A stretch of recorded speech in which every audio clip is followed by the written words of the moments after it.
The flag waves for glory across America. Summer has arrived. WCW is in Dayton, Ohio, the birthplace of aviation. Welcome to the Great American Bash. The United States title tournament has come down to these two men. Colonel Parker's Ming in one corner, and the always exciting Sting in the other. They will square off for the U.S. belt. Renegade's as hot as a firecracker. The Wild Man is on the trail of the enforcer, Arn Anderson, the holder of the WCW World Television title. The newly crowned Nasties will try to gain independence from the British aristocracy. When manners are set aside, the Blue Bloods plan an invasion for the WCW World Tag Team title. The explosive grand finale is certain to have plenty of fireworks when the Macho Man meets Ric Flair face to face. Randy will seek revenge for the beating of his father. Let freedom ring. Next up, the Great American Bash. It is time to kick off the summer as WCW presents the return of the Great American Bash. It's a capacity crowd at Hare Arena in Dayton, Ohio, and millions of fans around the world awaiting World Championship Wrestling. Hi, everybody, along with Bobby the Brain Heenan, and of course with us, me, Gene Okerlund. This is Tony Schiavone on this Father's Day 1995 in Brain. It is apropos that we come to our fans on Father's Day because the Macho Man tonight is seeking revenge for his father that occurred back at our last pay-per-view, Slamboree. Well, you know, some people think maybe Ric Flair stepped over the line. Maybe he went a little too far, putting the figure 4 on Angelo Poffo, the father of the Macho Man. Savage, what you should have done is beat up your dad years ago just for being your father. Well, you're going to get your tail kicked tonight by the Nature Boy, Ric Flair. We have tremendous matches. An added match, Bunkhouse Buck and Dirty Dick Slater will go up against the Team Harlem Heat. You saw it on our pregame show moments ago, and then we saw the collision unexpectedly. We knew Vader would be here. Hulk Hogan is here. Vader wants to get the match on between Hulk Hogan one more time. Well, I don't think he's concerned about a date, time, or place. They want to do it right now. As far as I'm concerned, let him go at it. Who cares? A lot of explosive action, a lot of titles on the line. Like we said, it's the return of the Great American Bash as we kick off a summer filled with exciting World Championship Wrestling. And let's go to the ring to Dave Penzer, our first bout here at the Bash. Ladies and gentlemen, the following contest, live from the Great American Bash, is set for one fall. Introducing first, from Hollywood, California, weighing 234 pounds, Ryan.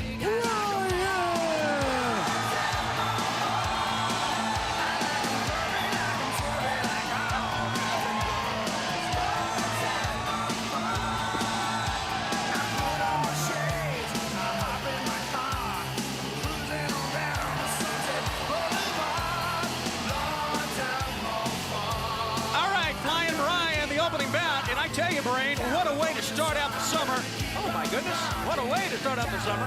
Here at the Great American Bash, Dayton, Ohio, capacity crowd, and we've got two youngsters in the ring who have a lot of excitement in our opening bout. Ladies and gentlemen, his opponent from Nuremberg, Germany. He weighs 235 pounds and is Germany's youngest professional wrestler, Das Wunderkind, Alex Wright.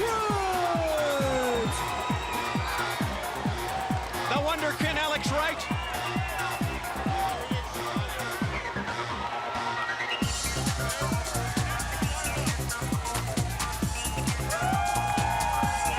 Alex Wright, who has been such a sensation in a short period of time here in World Championship Wrestling.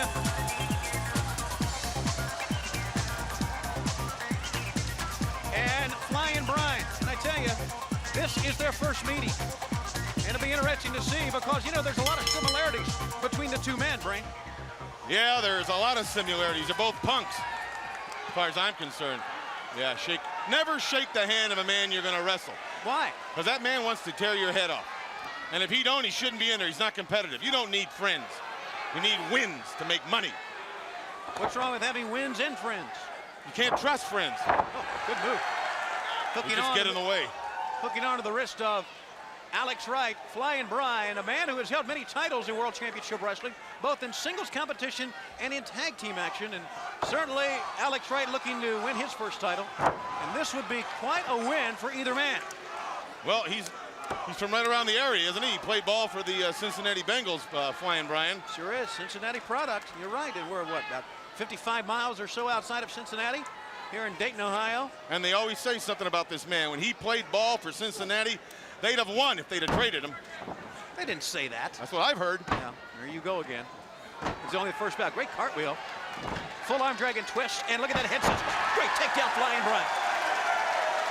Great move by the Ohio native, Flying Brian, who, of course, as you know, fans, now lives in Hollywood, California, out in the LA area. They're shaking hands right now, but that won't last. If they've got any bit of competitiveness in them, they'll forget the handshake. See, when a man reaches out for your hand, that's when you pull him. You grab his hand, you pull him into you, and you take your thumb, and you stick him right in the... Would you stop? Up on top. Look at that. Head scissors stick in. And down goes Alex Wright. Big drop kick. Tell you, Flying Brian right now on top of his game and driving Alex back down to the mat. Opening bout here at the Great American Bash. And we have a lot going on. We'll be talking a little bit about the Pitbull Sergeant Craig Pittman. An unprecedented move. He has wrestled already one time tonight because he said he will take on anyone. And he was scheduled to take on Marcus Alexander Bagwell, but because of an injury, that will not occur. It will be Hacksaw Jim Duggan. We'll talk more about that. Into the ropes. Great move by Alex Wright. Ducks underneath. And a drop kick. Alex Wright sends Flying Brian down. He's trying to hit scissors of his own. Flying Brian's got him, I believe. No, he got him over. A good look at the face of the determined youngster. Well, you're right. Their styles are very similar. But who wants it the most? That's what we have to ask ourselves. And that's a good question. As you see our fans, and it is a tremendous crowd, capacity crowd, not a seat available. Of course, glad you could join us wherever you are on this Father's Day. And Flying Brian escapes the head scissors and goes into a side headlock. 1, 2. You know, a lot of times when you get two men who are evenly matched, who are willing to go by the rules that you don't like, Brain, when you get this situation, there's a 1 count, it'll come up to the man who can wrestle instead of maybe brawl. If someone lets his temper get away with him here, that will work to his disadvantage. Well, Flying Brian does have the experience. He's held titles, and he's been in the sport longer. Good move by Alex Wright. Into the foot, Alex Wright. Oh, Brian flipped him over, and he ducked the foot. And crosses the legs. Grapevines him up. This could be it for the Wonder Punk. Into the crossbow. He's got him. He's given up. He's given up. Well, that's what Brian almost had his shoulders to the mat that time. Got a 1 count again. Don't fall asleep, Flying Brian, crying, whining Brian. You can get a 3 count real quick out of Nick Patrick and out of Randy Anderson. Side headlock takeover. There's been a lot of excitement around the city during this weekend. Of course, as you know, we had a sweepstakes where you could send in pictures of your father if you felt your father during this Father's Day looked like a WCW wrestler. Have you seen our winner yet? No, I haven't. Have you? Yes, I have. He was at the hotel, and maybe we will get to show him a little bit later on. I could care less who won that picture perfect contest. Into the ropes. A pickup. Oh! Move by Flying Brian. He hit his head. He sure did. Dropped him right on top of his head that time. Oh. That time Alex Wright swatted him away. Into a Boston Crab. Now, Flying Brian has had leg injuries over the past. And I think he's had operation on his knee. I don't think he's going to be able to extend his legs on this. His best bet is to crawl to the ropes. Look at this, stepping on the hamstrings, pushing down on the feet. You talked about hurting a knee. Take a look at this maneuver. Almost a version of a surfboard there. He didn't have him hook good enough. He really didn't. Two men coming out wrestling in the first bout here on the Great American Bash, exclusively on pay-per-view. You know, not only does this move hurt, but it's frustrating. Both your legs are tied up. Both your hands are tied up.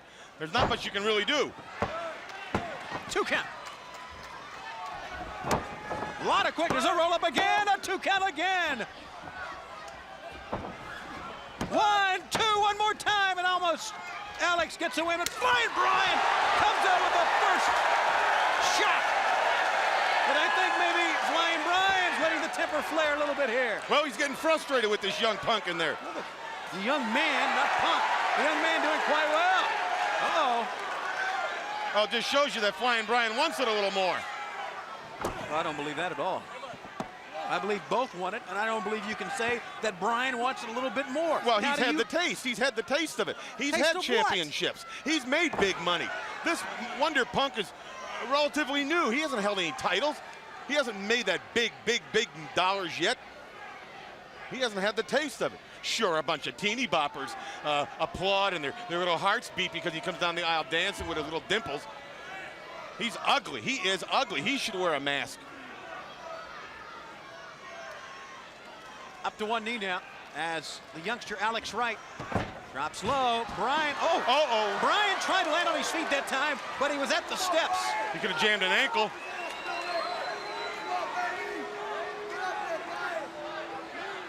You're right, but he is able now to walk around a little bit. Did you ever hear of the old soup bowl? The old soup bowl. Yes. No. That's where the Wonder Punk gets his hair cut. Oh, that's true. We are down low. Brian with a show of intensity. Now keep it low.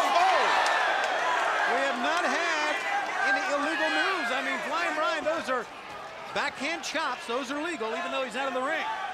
There's nothing wrong with what he's doing. No, not at all. I like this style. I like to see this come out of him. This is where Alex Wright should not be. Wright, though, firing back. There's a lot of force. They're exchanging it now. A knee. Got him doubled over that time. And now, Flying Brian whips him far side. You can't telegraph anything with this Wonder Punk. But he telegraphed that, enabling Flying Brian to get the knees up to the midsection. But did Brian sucker him in, or is he smart enough to do that? You know, I don't like either of them. You don't like anybody, as a matter of fact. I like you, Tony. Do you really? Yeah. Gene doesn't like you. Gene who? Okerlund hates you. Well, there you go. I don't believe. You stop. I don't believe anything you tell me. Into the midsection. And of course, we will, in this telecast, fans, be having key interviews from the one and only Mean Gene Okerlund back in the locker room area. There's a chop to the chest. Flying Brian's got the youngster caught. Of course, he had him caught moments ago, but Alex Wright, the determination that has been his trademark, brought him out of that corner. And now the body scissors on that time, and a combination of a reverse chin lock and a body scissors. You may have heard Flying Brian that time tell Randy Anderson to ask him, wanting to know if Alex Wright will submit. And I think Brian should know right now Alex Wright is not giving up. And I don't think he will, as you look at our great crowd at Hara Arena in Dayton. And they're lined up in the back. The phones are ringing off the hooks. Everybody's trying to get to Mike Tenay to find out exactly what's going on here. I don't even have a phone out here. And there's a reason for that. By the way, Mike Tenay is back. There's a cover, 1, 2, and a kick out. He is back, of course, with the WCW stars, taking your phone calls, talking live on the WCW hotline. You can call right now. Your backstage. I think he got him right in the schnitzel there. Whatever. It was on target. The schnitzel, huh?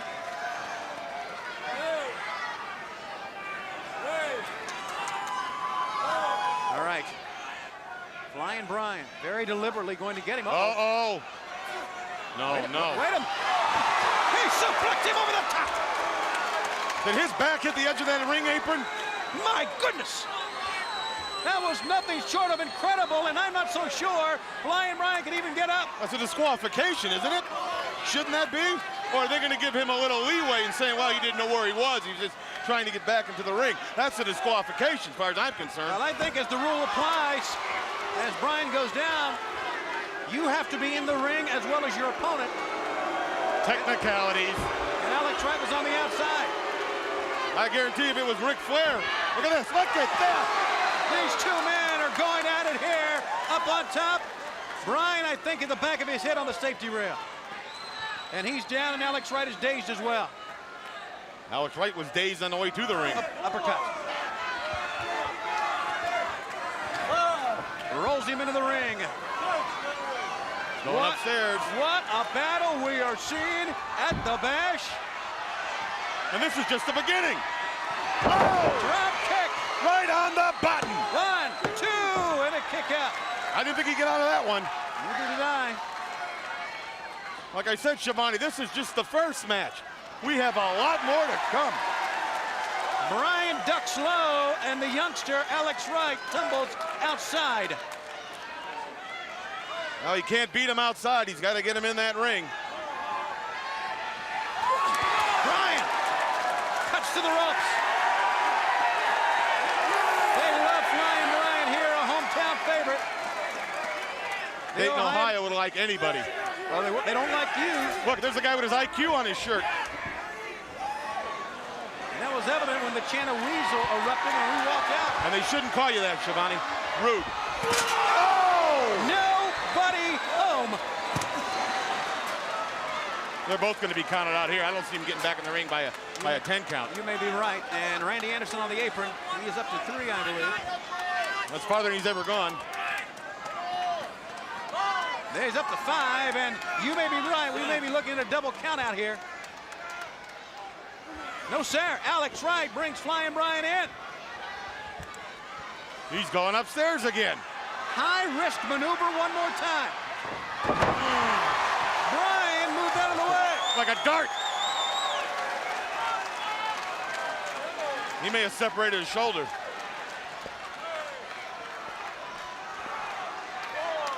But I'll tell you something, the athlete of today in this sport is in a lot better condition than they were, I would say, 15, 20 years ago. Well, I would agree with that. Conditioning, a big part of the regimen of these athletes, and you are seeing two men in top condition, giving it their all, trying to pull themselves up. They are both up, and they both look for the drop kick at the same time. The result, you see both men hitting the mat hard again.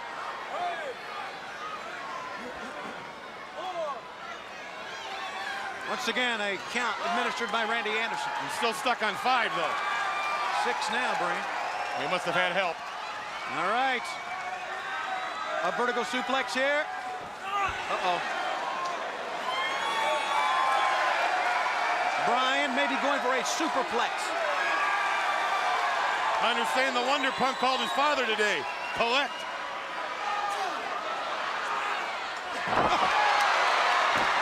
Front face that time. Bryan is staggered. The youngster. Look at that. He's got his move. 1, 2. He got him. No, he did not. 2 count. He didn't get him. Did you see the elevation on that man? Incredible. Bryan went down hard that time. Oh, he's out of gas. He's hurt. No, I think maybe his leg gave out that time, hurt his knee or something. Here we go now. Again, he goes down. But he's not favoring either leg. He's not touching his knee or grabbing his ankle or anything like that. Or could he be setting him up? He caught him in the chest. An incredible move by Flying Bryan. And a 1, 2. No, he did not. No. And this is just the first match. Now Bryan up top. See, he was setting him up. There wasn't anything wrong with his leg. That's exactly what he was doing, Bryan. You're right.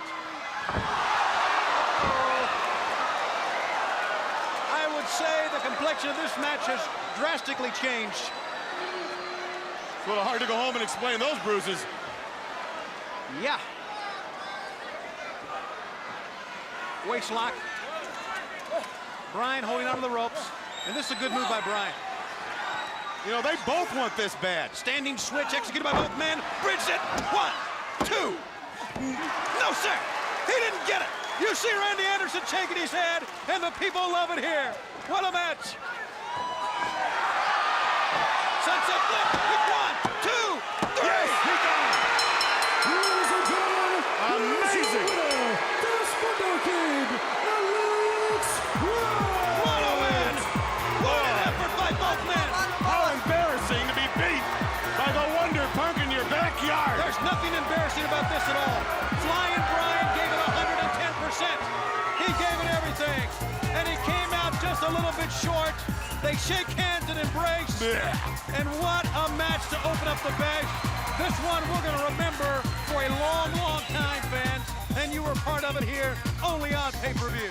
Pass me the Pepto. This makes me sick. But look at the elevation. He had to go another 3 or 4 feet higher than the top rope. Crossbody Flying Brian, but he didn't get him here. I don't know what this is called. He just went up and down and crawled around him like a tree. But he got the 1, 2, 3, the Wonder Punk. Alex Wright. Coming up next, fans, as you know, we have an arm wrestling contest for a chance for Dave Sullivan to get a date with the Diamond Doll. But Diamond Dallas Page says he's the greatest arm wrestling champion of all time.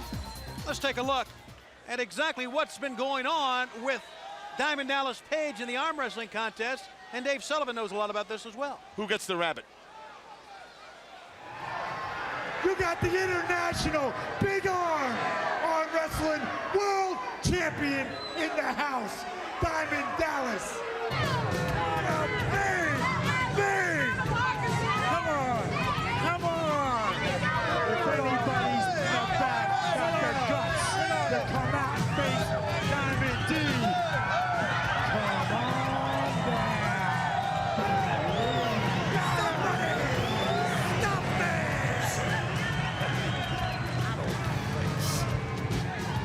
Zip it! Line, slam, dunk! The Diamond Dallas arm wrestling competition is about to go down.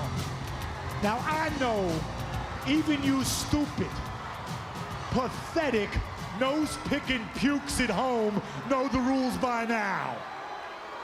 If somebody beats Diamond Dallas, fat chance, they win a date with my most valuable possession, the Diamond Doll.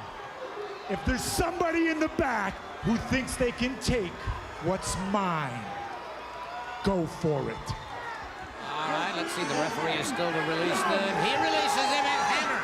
Hammer now beginning to really put the pressure on Diamond Dallas Page. He's got, no, look at Diamond Dallas Page coming. Hammer reverses it once again, and Hammer has got that arm going down. Hammer might be doing it here. Dusty might be exactly right. We may, oh, wait a minute.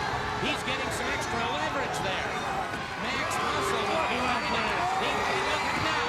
Diamond Dallas Page can't get that leverage going now. He's hanging out for dear life. He's trying to do everything he can to prevent himself from putting, oh, Max Muscle. Ladies and gentlemen, the winner once again, Diamond Dallas. What a call, brother. Man, Diamond Dallas is making Jesse James look like a piker. He stole that one. Somebody stop me!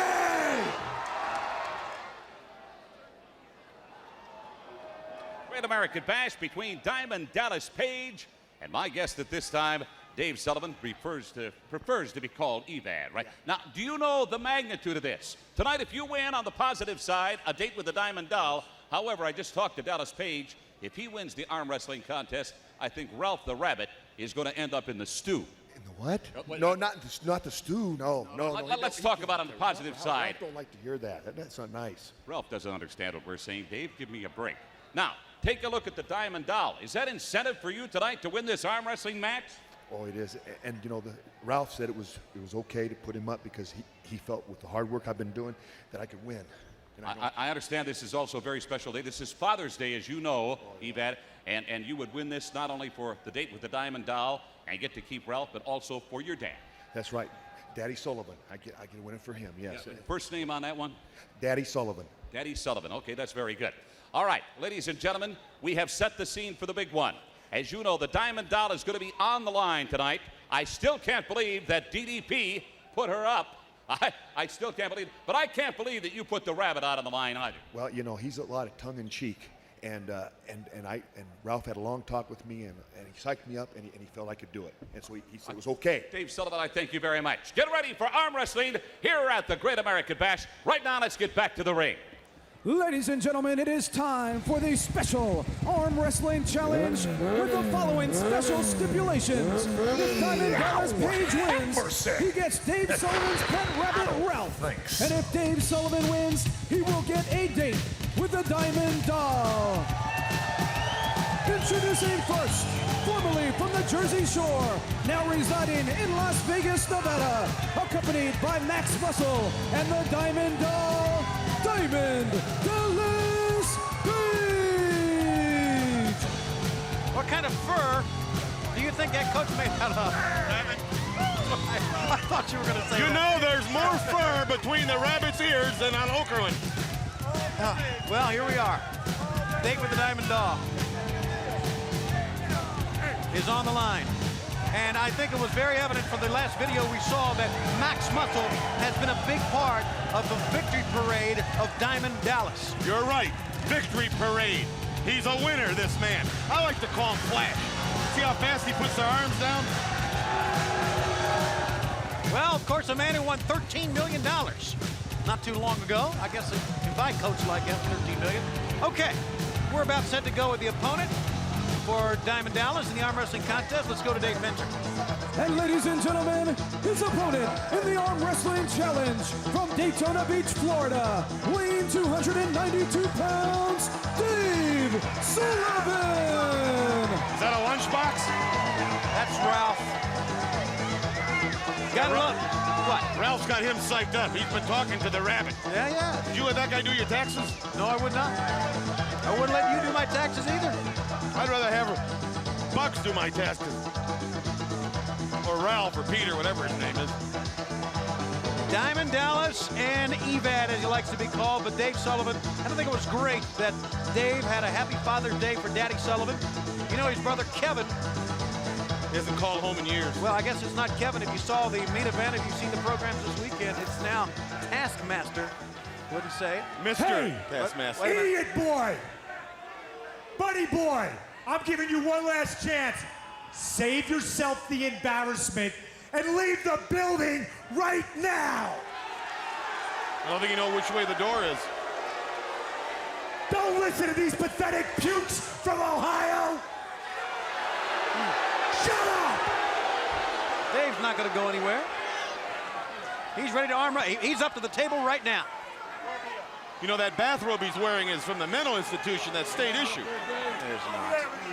In addition, my fans, if you've been following our TV programs, I know you have, you know that the rabbit Ralph was a present from the Diamond Doll during Dave's recuperation from an injury at the hands of Flair and Vader. I don't believe that. We saw it was her. Didn't look like her to me.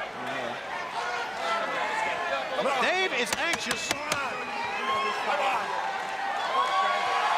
Watch out now. Max Muscle should be sent out of here. Sent in the back. Well, he's not bothering anybody. Oh, here we go. DDP pulls away. Well, he wants to be ready. You know what? With arm wrestling, Schiavone is psych. Y'all want to psych your opponent out. And he's doing a good job. He's got the moron thinking about him, I guarantee it. Nice hat. What do you mean? It's WCW hat. Looks good on him, too. Where's the bunny? Where's the bunny? Come on. Listen, where's the bunny? Teasing. Dave. All right. No. DDP pulls away one more time. Tell you what, you've got to give Dave a lot of credit. He is as focused as we've ever seen him. He wants to arm wrestle. He wants to do it right now. And he is pumped up. He's like a 10-year-old throwing a tantrum. That's what he's doing right now. So what's wrong with that? He's a grown man with a mind like a rabbit. Here we go. Here we go, maybe. Yes, it's underway. No turning back now. Put up or shut up. Let's see what you're made of. Come on, DDP. Put him down, put him down. DDP giving it his all. And the man who claims he's the world's greatest arm wrestler, he may be going down. No, sir. Look how he fights back. Look how he continues to fight back. Watch out. Look at Max Muscle. Extra-added leverage, Max Muscle. Now Diamond Dallas doesn't have eyes in the back of his head. He just happens to be stepping on Max's foot by accident. Muscles over there again. Look at him one more time. Extra-added leverage.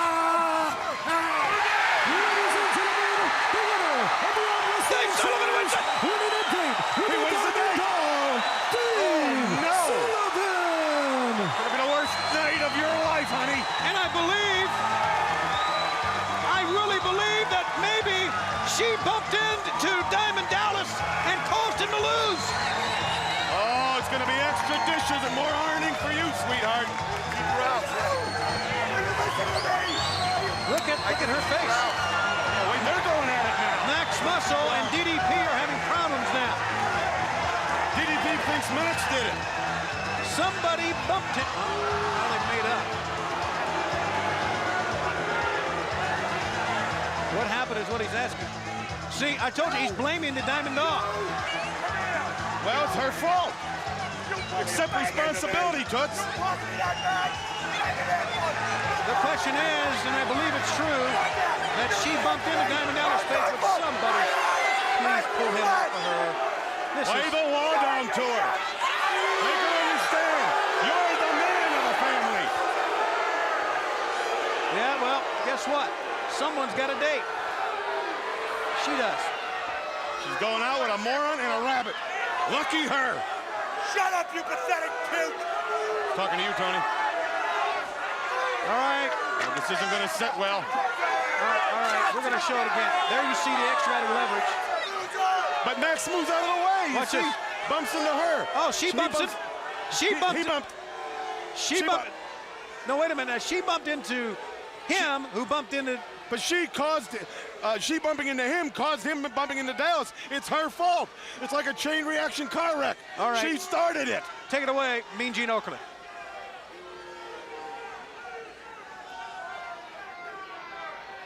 Thank you very much, Tony Schiavone. Diamond Dallas Page, settle down. You just admonished this beautiful young lady. Max, you got to stay out of this. The long and the short of it, you bought it tonight, and this young lady's going to be going on a date with Dave Sullivan. Nothing! I want a do-over! That was a travesty of justice! I had him where I wanted him! I don't know what happened back there, except later, you and I are gonna have a very long talk. Just a second. Max, come here. Max, you were out there. You saw what happened in all honesty. You know what happened in that match, do you not? Absolutely. Absolutely. See, And he what saw. happened, Max? Did I lose that match? I did not lose that match, right? Wait a minute. Right? Absolutely. That's right. Well, these fans just saw it here. I don't care what they saw. Diamond Dallas Page, is a 10+. Dave Sullivan is a 0. Get away from him. A 0. He is a 0. I am all there is. I did not lose that match. Thank you very much, Diamond Dallas Page. The Diamond Dallas is going to be going on a date. This guy wants a return. As far as Dave Sullivan is concerned, absolutely no chance. Max, you got that? Absolutely. All right. Things certainly up in the air and red hot at the Great American Bash. Tony Schiavone, let's get back to you and the brain. He lost the match. He did. She caused him to lose the arm wrestling match. Now she has to go out to the movies with that imbecile and a rabbit. Isn't she lucky? Well, maybe she is. Congratulations to Dave Sullivan, and maybe we'll get our cameras to follow them on a date. That should be very interesting as well. Fans, as we said at the top of the... Can I finish here? Go ahead. Thank you. As we said at the top of the program, as you know, Marcus Alexander Bagwell, what we said, is injured, not able to compete. Earlier, in an unprecedented move in the pregame show on the main event, the Pitbull Sergeant Craig Pittman, a man who said he'll wrestle as many times as it takes to be successful, will wrestle twice And he did. He wrestled earlier. And now, instead of wrestling Marcus Alexander Bagwell, he must wrestle a man who is stepping in for Marcus Bagwell, Hacksaw Jim Duggan. Board and all. Well, he might take that board and shove it right down his throat. Here we go, back to the ring at the Bash. Stop laughing. The following contest is set for one fall. Introducing first, substituting for the injured Marcus Bagwell from Glens Falls, New York, weighing 295 pounds, Hacksaw Jim Duggan. They love Hacksaw Jim Duggan. And as you see the red, white, and blue being carried by Hacksaw Jim Duggan, I think it's fitting to have him with us at the Bash. And he's also wrestling a great American, the Pit Bull, Sergeant Pittman. Now, I would agree with that. A man who served his country in the Marines like he did is a great American. Duggan was in the Cub Scouts, so he had him tie knots in the string, and he couldn't do that. Then they canned him. Where do you come up with these things? I hear things. I know this. Would you do me a favor? Don't repeat a rumor until you have it substantiated. I have my sources. Yeah. I can't divulge them to you. Action! Ladies and gentlemen, his opponent from Paris Island, South Carolina, former world military wrestling champion, Sergeant Craig Pitbull Pittman. Well, this is going to be interesting because Duggan is a hard man to take down. And he doesn't do much wrestling. He's just a big, strong guy that pounds you. This man here can wrestle, and he can fight, and he's got that determination. And he's got credentials. Duggan, let me say this too. The Pitbull has made his name.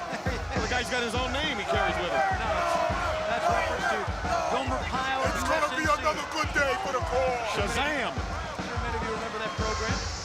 Well, for Duggan, it may be. Surprise, surprise, surprise. Nevertheless, the Pitbull has basically, and let me say something about the match he had earlier in the pregame show. And like we said, an unprecedented move to wrestle twice in one night, or agree to wrestle twice in one night.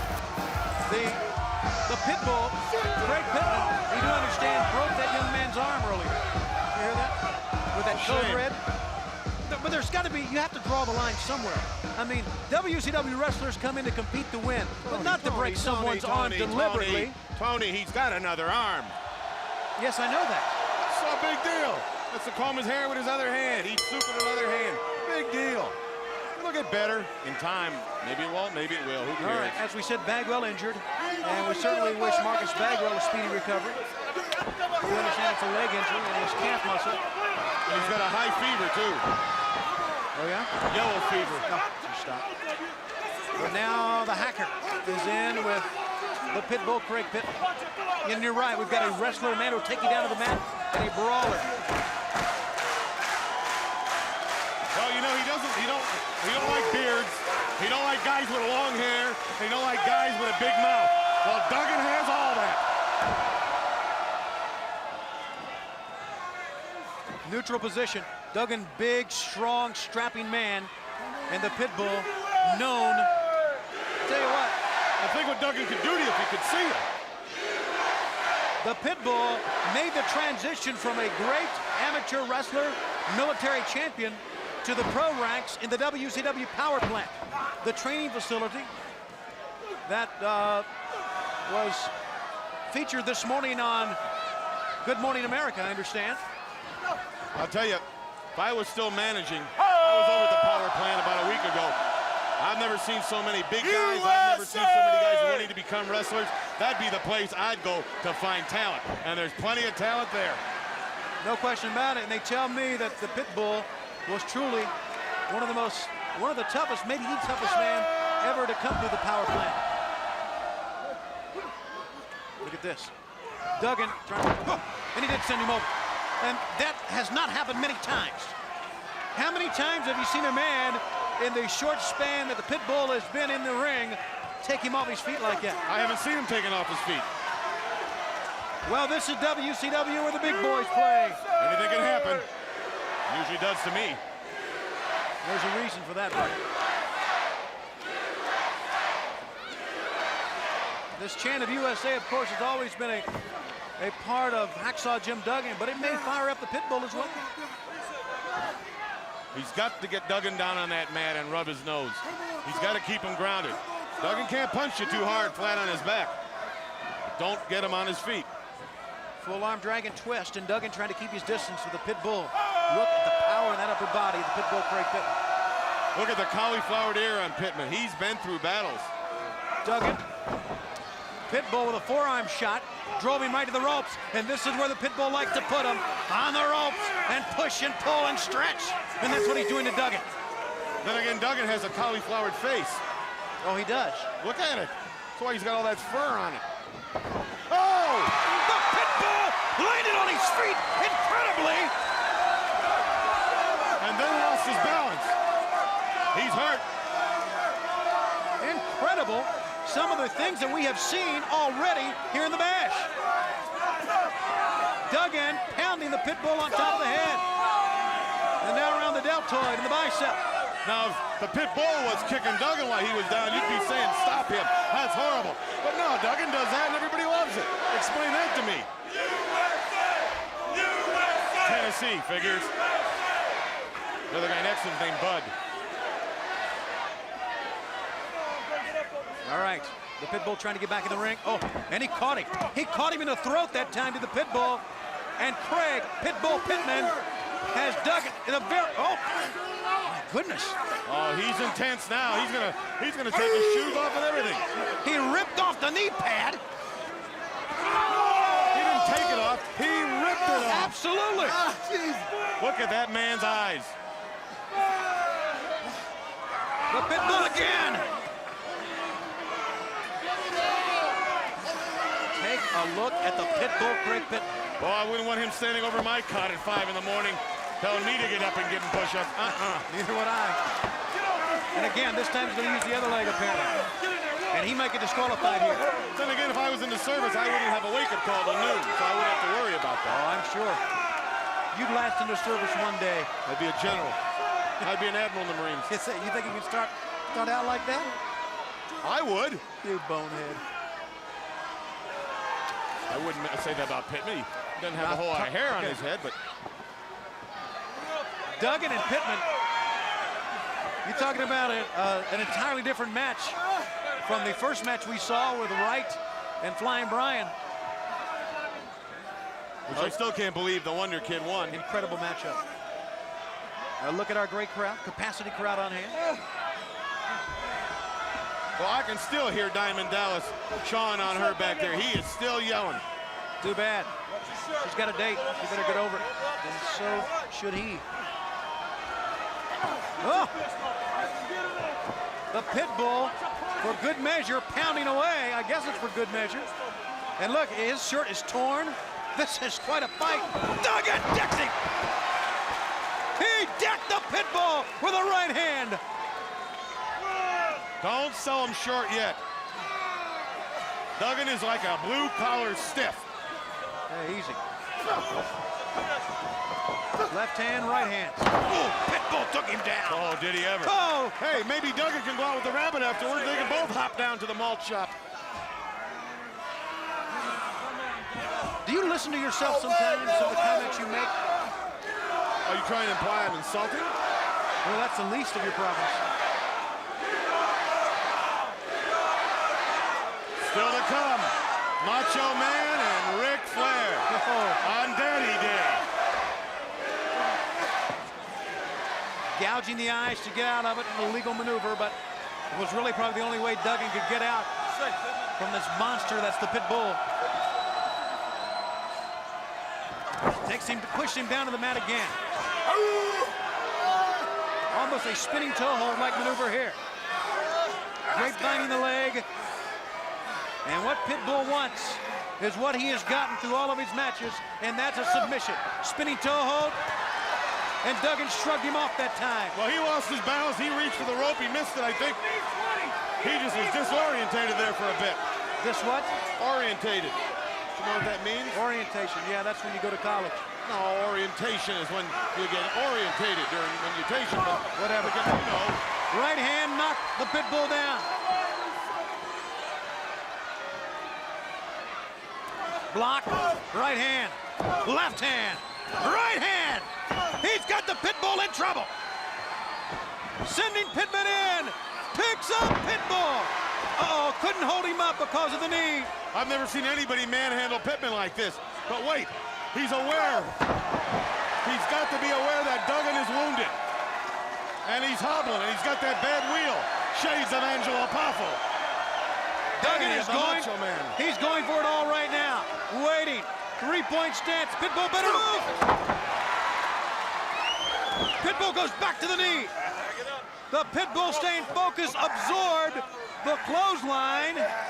He's going for the arm now. I don't think he's aware of how bad a shape Duggan's knee is in. I think you're right. I think he's totally amazed that Duggan is in his way. Code Red. Got it on. Code Red. He's got Code Red on and Duggan to the ropes. Well, he didn't waste any time finding those ropes, did he? He's not letting go. You don't have to. He's pulling on. He's broken an arm, and he's going to get disqualified. He won't let go again. He may have teared the whole shoulder out. The winner of the match, as a result of a disqualification, Hacksaw Jim Duggan. Pitbull would not let go of the Code Red. Duggan was in the ropes, and the match is over. And Duggan's hurt. And Pitbull is still, watch out. Pitbull is still in there. Duggan just, he's going for the board. Oh, but he only has one arm. Oh, did he get him? Did he nail him? No, he missed him. Duggan with the referee, too.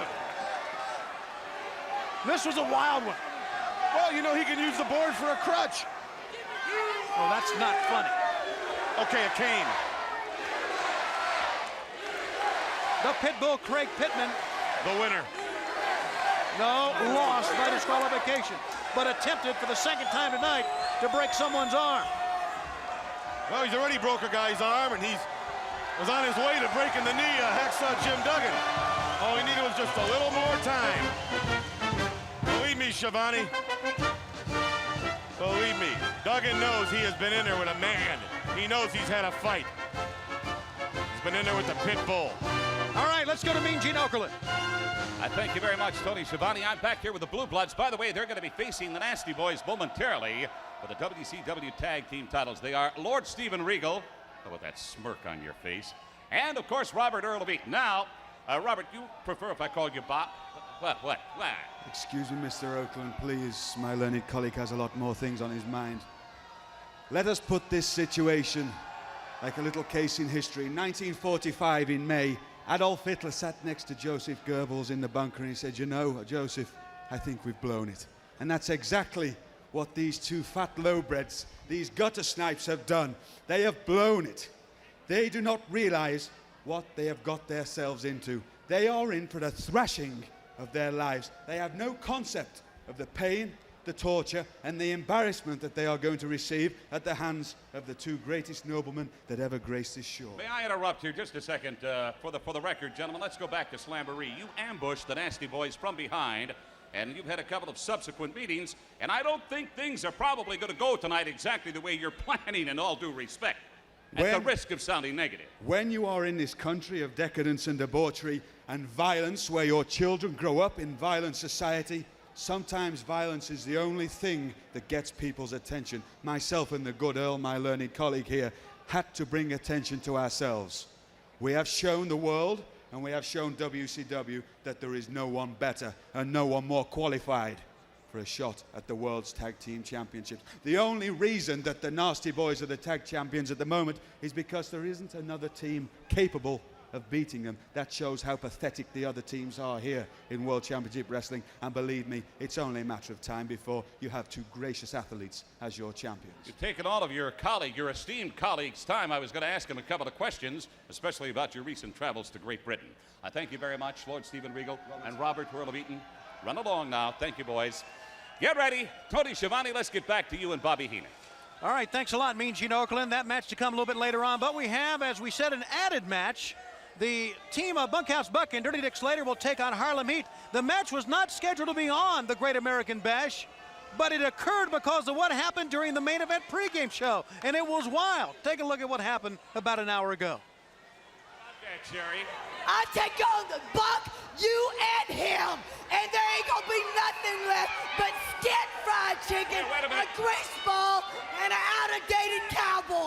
talking about wrestling here, Colonel. I believe she's made a proposition. Let's just go ahead right now. Let's set the match right now.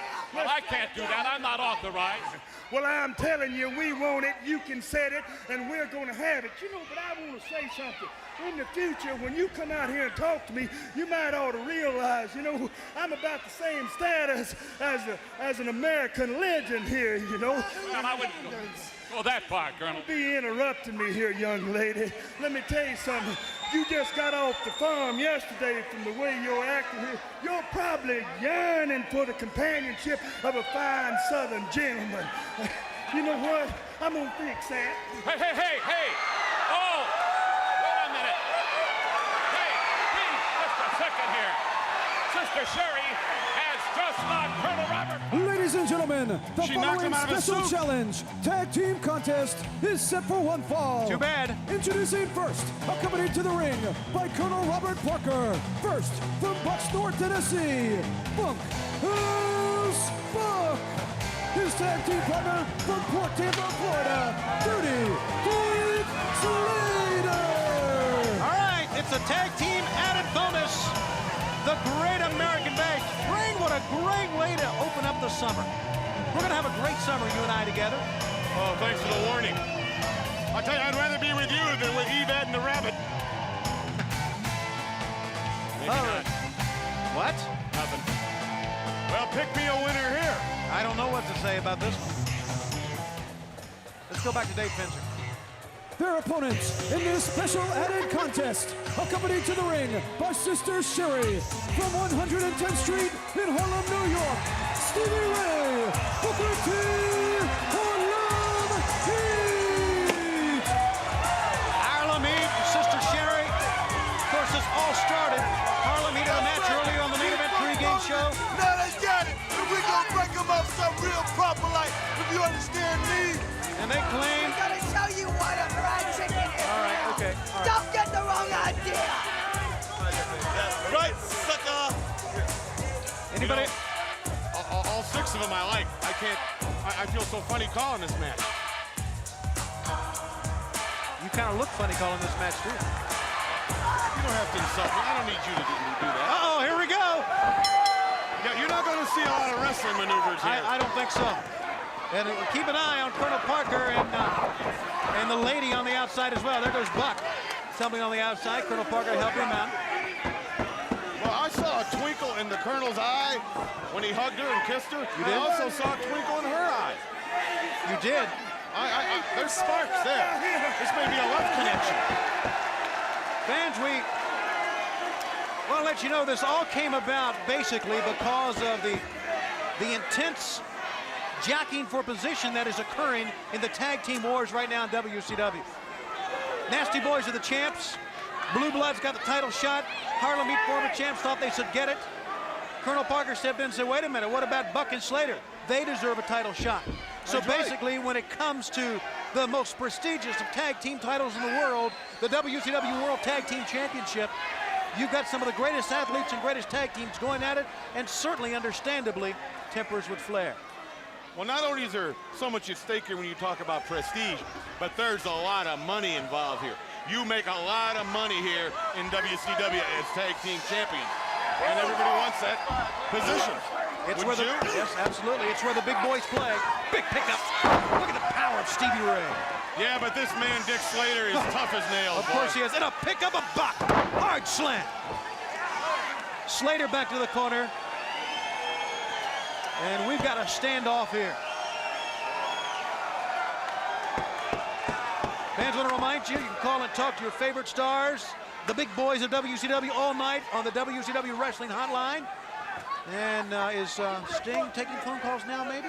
I can't get a phone. I want to call back. I can't get a phone. Nobody bring me my phone out here. You are paid to commentate and not talk on the phone. So do it. Tag is made. Ooh.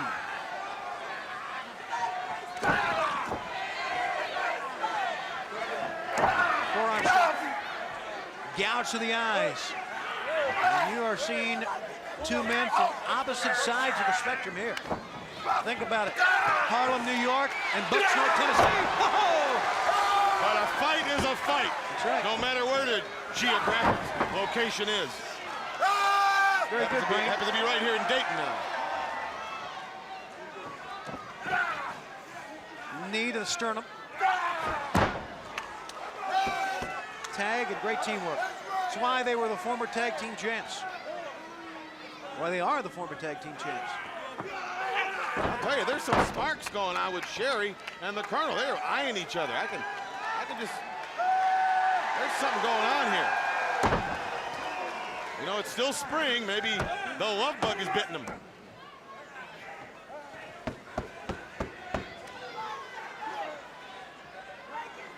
Harlem Heat is so big and powerful. And they've been fighting all their lives. You know, they're real brothers. They've been together day one. And all they've ever done is fight and get up in people's faces. And they can do it. Then again, take a look at Bucksnort. That town is a virtual honeymoon capital, a nice place to go to, vacation. And Slater. You're rambling here. Oh, I'm talking. Rambling. Wait a minute. Babbling.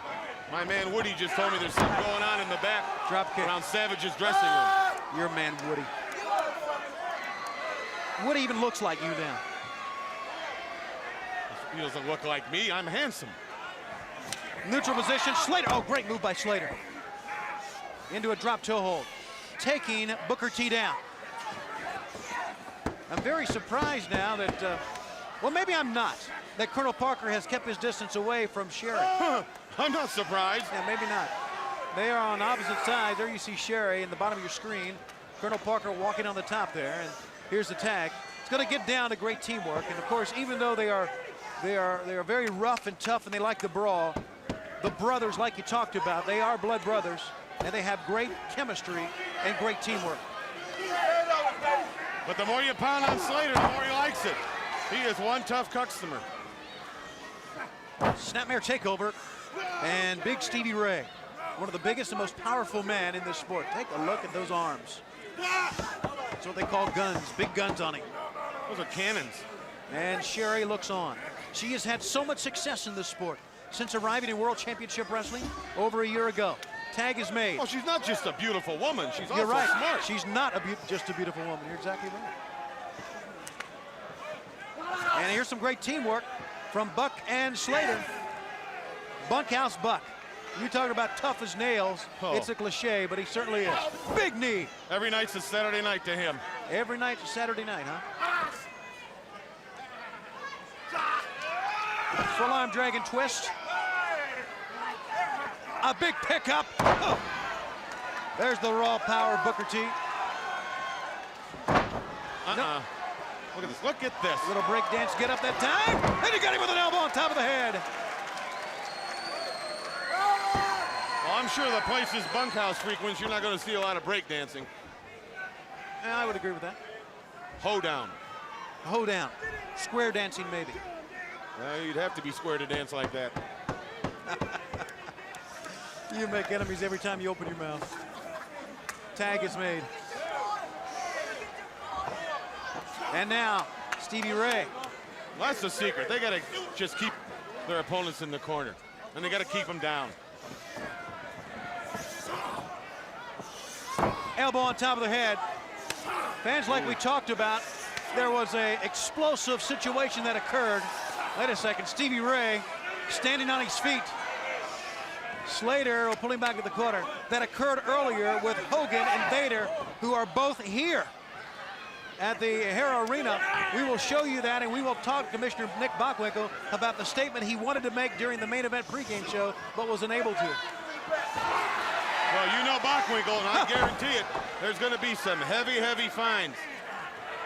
Maybe someone will be leaving WCW for good. He had his clothes ripped off. He had his suit ripped. And of course, Bockwinkel, he's the kind of a guy that just get irritated by it. Right now, he knows too much.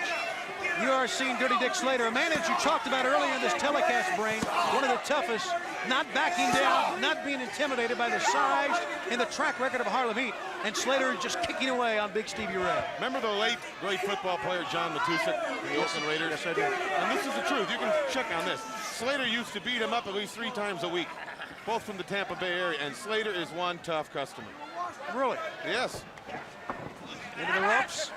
The cowboy boots, side of the head. He may have a chance to get a lateral press. 1, 2, got it. Wow, he barely got up from that one. Who do you want to win this? I don't think I have a favorite here. Well, you know, I'm real close with the Colonel. But then again, I like Sherry. But I like this. I don't know. let's not cheer, okay? I never do. Let's be unbiased and call a match. For once in your life, call it straight down the middle. Booker T going in there. Sending Slater in. Drop kick.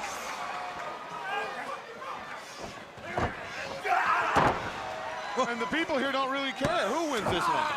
They're just sitting here watching 4 big, tough guys fight. And that's exactly what's going on here. Rolls him up. Referee says, wait a minute. Colonel Parker rolls him over. There's still no referee. He's trying to break up the fight underneath. Here comes Sherry. She rolls him back. 1, 2, 3. Ladies and gentlemen, the winners of the match, Harlem Heat. How about that? Brain? That's right. Told me not to say nothing. No, I didn't say that. Told me to call the action. You just got yours, baby. Don't be biased. You can't talk a bit, see? I was right about you. But what a win for Harlem Heat. Sensational win. Yeah, I would say so. But the Colonel will regroup. He's that kind of a man. He's a great Southern gentleman. What a match that was. Now they go for the double clothesline here. They don't get it done, though. There it is. That's like picking up the 7-10 split right there. Now Harlem Heat has bunkhouse buck pin. But the Colonel, as clever as always, puts bunkhouse on top of Harlem Heat and goes out the back door. Sherry's not gonna let that happen. She's gonna push him, turn him over, and then she's gonna go south. Referee turns around, 1, 2, and a 3, and everybody was a little slow getting there for the save. I don't know. I don't know. Yeah, you're right. You don't know. All right. One thing we do know is that what occurred during the main event show was nothing short of incredible. Nick Bockwinkel said for the last 2 weeks he had a statement to make about Hogan and Vader, and he would make it during the main event. But that announcement was interrupted, as you will see right here. Fairly soon. And so that I am pretty sure that as things keep going along, we're going to... I'm tired of your shit. I'm tired of your shit. I'm tired of your mouth. Wait a minute. I'm tired of you. I'm tired of Hogan. I'm tired of Hulk Hogan, sir. I'm tired of you. Come here, boy. Come here. Oh. Oh, man. Wow. Boy, Hulk Hogan. Hulk Hogan hit the floor. I'm telling you what, it's broken into a Donnybrook right here. Oh, boy, here they come, man. Feel the heat. Feel the heat. Hulkamaniacs around the world. They were talking about it out there, but brother, here come the man himself. Watch that chair. Oh, let's see it. Let's do this. All right, we have a very understandably angry Commissioner Nick Bockwinkel. I know you had a statement, and I apologize for what happened out here, but as you know, there's a lot of animosity when it comes to Hogan and Vader. Well, I guess it goes with the territory, and you don't personally have to apologize to me. But as the commissioner, I want to say one thing.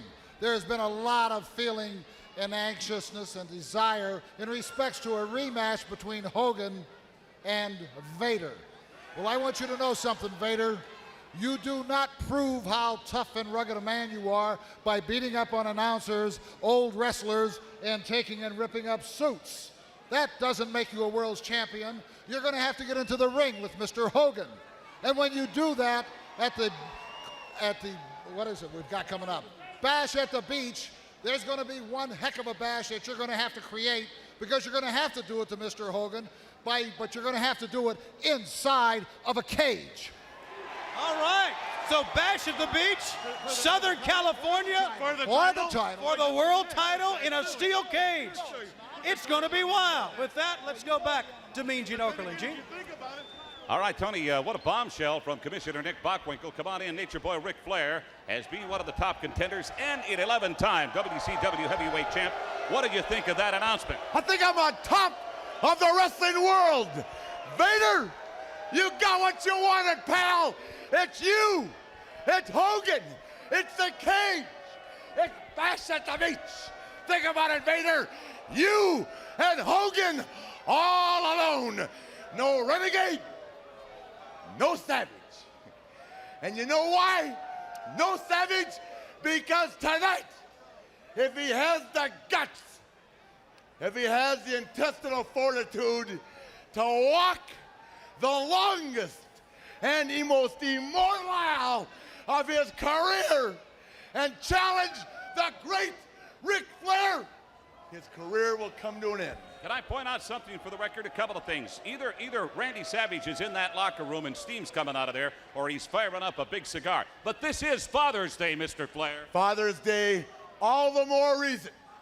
Savage, I told you last night, worldwide, don't forget it. I took your wife in '92. I took your dad at Slamboree and the Great American Bash. If you think Vader and Hogan got it on, tonight, pal, the great one is gonna dance. He's gonna prance. He's gonna style. He's gonna profile. And Macho Man, dig it, the greatest wrestler alive today will prevail at the Great American Bash. Woo! The Nature Boy Ric Flair going one-on-one tonight with the Macho Man, Randy Savage, here at the Great American Bash. Right now, let's get back to more action. Ladies and gentlemen, the following contest is for the World Television Championship and is set for one fall. Introducing first the challenger, being led to the ring by the mouth of the South, Jimmy Hart, the Renegade! The Renegade in his first title shot in World Championship Wrestling. And his last.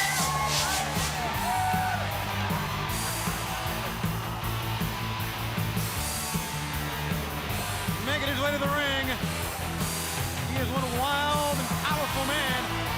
He's nuts. Does he ever get himself psyched up? He really does.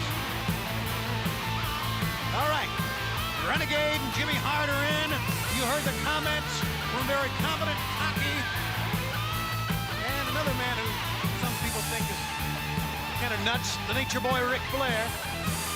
He's treading on thin ice with Savage, talking the way he's talking. I don't know if I'd have to say some of those things. Doing what on thin ice? Treading on thin ice? Yes. Okay. You know what I mean by I thought that. you treaded in water. You do.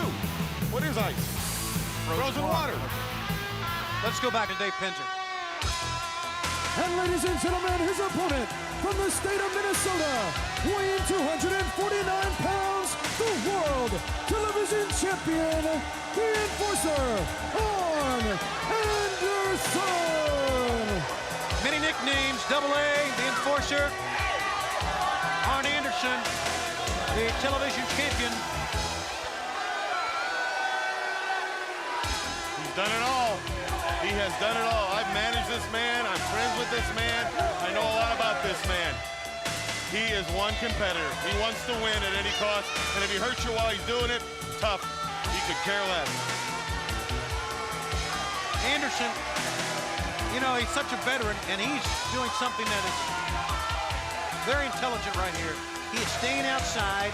He knows the Renegade has a lot of force. The Renegade really works on emotion. He's trying to slow things down right at the beginning. Well, he's a smart man. Renegade's going to wrestle Arn Anderson's kind of a man, not vice versa. I mean, he's been in there with punks. He's been in there with veterans.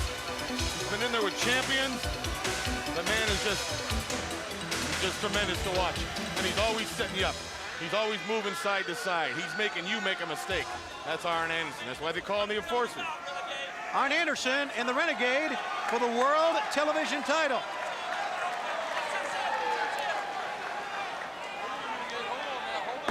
Well, that's something the Renegade will never see. that championship belt. All right, the bell, and here we go. Anderson's going to talk to him a little bit. He's going to get up in his face. A little bit of Dennis Rodman here.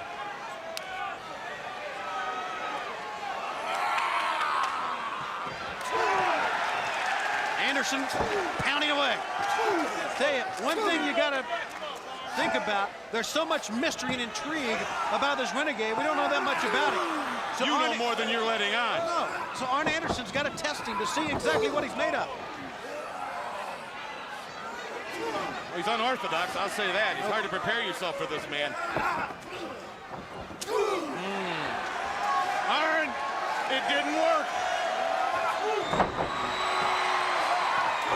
Down goes Anderson. Oh. Over the top of the floor. Don't make a mistake with this guy or the Renegade. You know, he's also comes from the Hulk Hogan camp, managed by Jimmy Hart. Nothing wrong with that. A lot of success there, Brain. Yeah, everybody, look at the agility of this man. Anderson did the right thing. Go back in the ring. Stay in the ring. That's where you got to win it or lose it. See, Anderson thinks he should win because of a disqualification. Well, he's a champion. It was the force of that blow that propelled him over the top rope. It wasn't a deliberate throw. And you know that. You could be a trial lawyer. Yeah, well, maybe. Putting up with you, I can do just about anything. See what I've done for you? Yeah, thanks. Side headlock. A good look at the muscular build of the Renegade. But as powerful and as popular as he's become, he is every bit as mysterious. Anderson pushing him back, trying to escape, cannot escape from that massive side headlock. Have you heard him speak yet, the Renegade? Has he talked to you? Have you interviewed him? I've heard one interview from him. He speaks English. He's from here then. Yes. A look at the mouth of the South, Jimmy Hart. Anderson has held on to the world television title for quite a while now and has faced many men. Of course, the short time period that you have during our regular television programs has helped Arn Anderson. Down he goes. I'll tell you something about Jimmy Hart. When I was managing, I used to do business with Jimmy Hart. We would sell different guys to each other. We would negotiate contracts. Sell different guys to each other? I would let him, when I was done with one man, I'd let Jimmy manage him for a price, and Jimmy would vice. That's the way we do business anyway. But since he's been caught up in all this Hulkamania, since he got brainwashed by Hulk Hogan, he's not the same man. I have no respect for Jimmy Hart. The louse of the South. Mouth of the South. Side headlock applied. Hulk Hogan has this effect on people. He's like red tide. Makes you cough a lot, sick.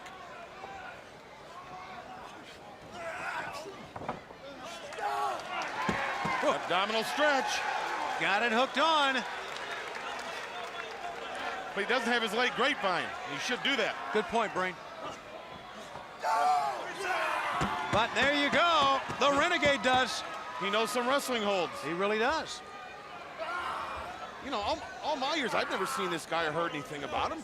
All of a sudden, he appears with Jimmy Hart and Hulk Hogan wearing the yellow and red.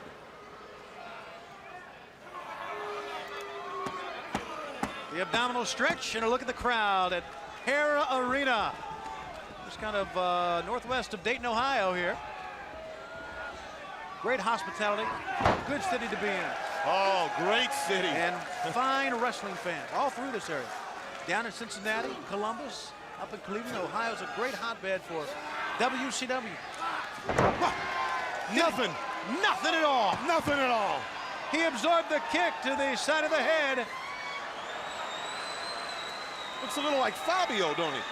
I don't know. He has long hair. Well, he looks more like Fabio than he does Mo Howard. Yeah? Where'd you come up with that one from? I'm trying to make a comparison, being a broadcast journalist. Anderson slowing the pace down. On the outside, holding things up here now. Knowing that he's given the Renegade some pretty good shots, and the Renegade has not been phased. Well, this is a big night for the Renegade. He's got himself a championship match, and millions of people all over the world are watching this. And he, like I say, he's from the Hulk Hogan camp, so he doesn't want to let down the Hulkster and all the little Hulkamaniacs and Renegadettes or whatever you call them. Anderson now trying to get some. Nope, the Renegade held on. Whoa! Boom. Nothing. Look at him. Still cannot get him off his feet. Into the midsection, Anderson. Whips him to the ropes. Sleeper. Night. Renegade. He's coming out of it. Is now into a side headlock. Pulls Anderson off. He's got a sleeper of his own. But that's a chokehold. I can tell from my vantage point, he's choking Arn Anderson. Forget it. Your vantage point, it's a sleeper. You calling me a liar? Yes, I am. Pick up and a belly to back. And a great move from Double A out of the sleeper hole. Both men are dazed in this World TV title bout.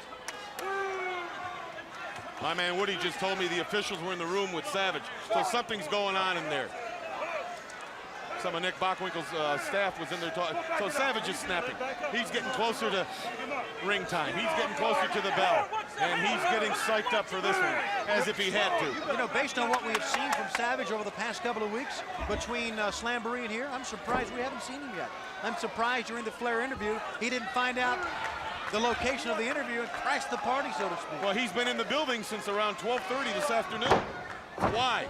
The man is getting ready like he has to. And as we said, and as you saw earlier, incredibly, Hulk Hogan is here in the arena as well, and he and Vader will have to do battle in the cage at Bash of the Beach. Or was Savage hiding from his dad so he wouldn't have to pop for a gift? Stop it. I don't like Father's Day. It's just another holiday where I don't get anything. Fans trying to rally behind Renegade here. And it's you know what the R is for on Jimmy Hart's back? No. Runt. It's for Renegade. Look. I'm not argue with you. It's a waste of time. Right, I always win. Renegade is up. This man gets the power from somewhere. He just keeps coming back, don't he?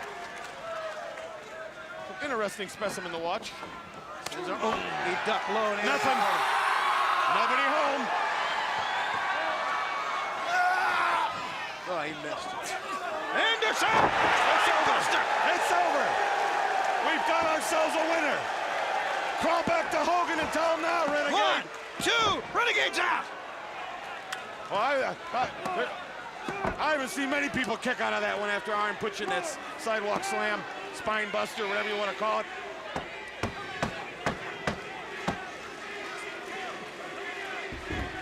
I think this is Arn's. He's got to keep him down. He's got to use his head and keep this man down. Don't get him up on his feet. Whip to the corner. He ducks, does Renegade. He picks up Double A. Oh! Whoa, they both go down. Arn Anderson hit the turnbuckle, back of the head. Apparently hit the forehead of Renegade, and both men are down. Jimmy Hart encouraging Renegade to get up. Quit being a cheerleader, you little runt. Arn Anderson is up top. Arn Anderson. He's taking too much time. That hurt. Where's he taking him? What is he going to do with Arn Anderson? He's not going to be able to pick him up. Oh, yeah, he can. He got him up. And he fell back with him. Come on, Arn, get on your feet. The Renegade. See, he's a dummy. He didn't go for the pin. If he'd have gone for the pin, he may have had him. Up top. Anderson is prone. The Renegade taking flight. 1, 2, have him, no. 3. No. Ladies and gentlemen, we got a new champion. The match, and new World Television Champion, the Renegade. An incredible upset. No. Tony Schiavone, I cannot believe this. The Renegade, in a major upset, one of the biggest we've ever had, becomes the World Television Champion. Can you imagine this? A man comes from nowhere. A man comes with Jimmy Hart from the camp of Hulk Hogan. In here in WCW for a very short time. Gets himself a championship match with a man with the credentials of Arn Anderson. and walks away television champion. Wait a minute. The size of that. Well, he was last time, wasn't he? That may have been the same guy that we saw during the pregame show. He is standing there. Look how, God, he's putting the paws on him. He looks familiar. And he's staring a hole through Jimmy Hart Renegade in the ring. It's one of the biggest men, if not the biggest man I've ever seen. But the important thing is, there is a new television champion, and this man that came from nowhere has beaten a man like Arn Anderson for the Renegade! The Renegade is television champion. Jimmy Hart. No. Watch out, Jimmy.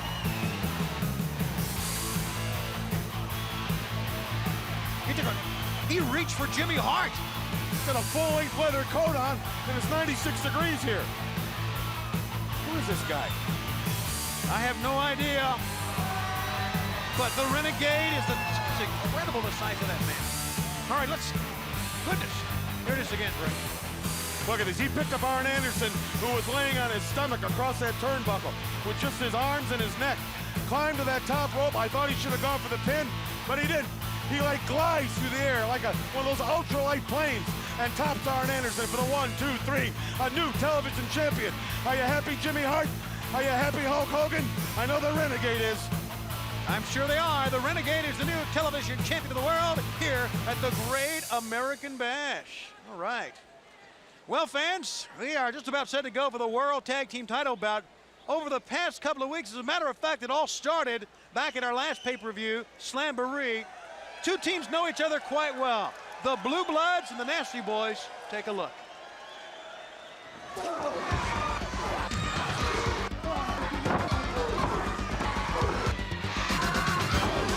In a very short time, the Nasty Boys and the Blue Bloods have become arch enemies. It began on May 21st, when on the live WCW main event telecast before Slamboree, the Nasties were attacked during an interview with Gene Okerlund. The ferocious attack by Regal and Eaton made it tough for the Nasty Boys in their efforts to regain the World Tag Team title from Harlem Heat. However, they were successful. This attack laid the foundation for the upcoming battles. Both teams agreed to square off in a non-title match on the main event only 2 weeks ago. And the ending was as wild as any tag team match in recent memory. He's limited with an extension cord. The match, coupled with the demands by both teams, prompted officials to sign a return bout a week before the same two were scheduled to meet at the Great American Bash. The result was chaos. Harlem Heat, bitter over not getting the title shot ahead of the Blue Bloods, became involved in the match as well. We've got 6 men who don't like each other going at it. Tonight's World Tag Team title match will be one that certainly could get out of hand at a minute's notice. Well, that sets the scene for the big title meeting tonight between my guests at this time. Brian Knobbs, Jerry Saggs, the Nasty Boys, facing Lord Steven Regal and Robert Earl of Eaton. They are collectively known as the Blue Bloods. And they're tea sipping, Brian. Let me tell you something, Gene Okerlund. Everybody wants these. And the Nasty Boys ain't scared of nobody. And tonight, Blue Bloods, read that sign. It's the Great American Bash. And the Nasty Boys are gonna bash your brains out. Do you hear that? You know, Jerry, you're going to be hearing the chant tonight of USA, USA. You're actually fighting for the country, if you will. And the chant of nasty, nasty, nasty. Nobody walks through Nasty Bill and takes the gold around the Nasty's waist. And nobody from England walks into the good old US and takes anything that they want. Nasty Bill's where you're going. Get ready for the nastiest time of your life. You know, I should point out for the record, gentlemen, both of you, these two men come to this country. It's foreign soil, and they have the audacity to put the bad mouth on guys like you, other American wrestlers, and the American people in general. I know that, Gene, and the Nasty Boys are gonna show you two geeks what class is all about. This one is for my nasty dad for Father's Day. Happy Father's Day, Pop. I'm going to show you at the Great American Bash what the Nasty Boys are going to do to them two English geeks. All right, they're standing by in the ring. You guys may want to be heading in that direction. Thank you We're very going. much. Jerry Sags, Brian Knobbs, current reigning WCW Tag Team Champions, the Nasty Boys, standing by to meet the Blue Bloods. Let's get back to ringside. The following contest is set for one fall and is for the World Tag Team Championship. Introducing the challengers. First, from Blackpool, England, he weighs 18 stones, 2 pounds, Lord Steven Regal. His tag team partner from Stoke-on-Trent, England, he weighs 17 stones, 1 pound, Earl Robert Eaton, the Blue Bloods. They consider themselves the only true Blue Bloods in this sport. And I would... Well, Steven Regal went back. He traced Robert Eaton's family heritage, the family tree, and he found out the man does have royalty. He is from aristocratic parents. Aristocratic parents. Yes. Good term. Aristocratic. Yes, there's a few of them around there. In Alabama? Well, they're riding a tractor, but it... Well, you never know. You never know. All right, the Blue Bloods. And, of course, as you saw, they know the Nasty Boys quite well. All right, Dave Fenton. Their opponents from the streets of New York City, the World Tag Team Champions, Knobbs and Sags, the Nasty Boys. Oh, yeah. Watch out! There's an explosion in the bag. It may have been something they ate.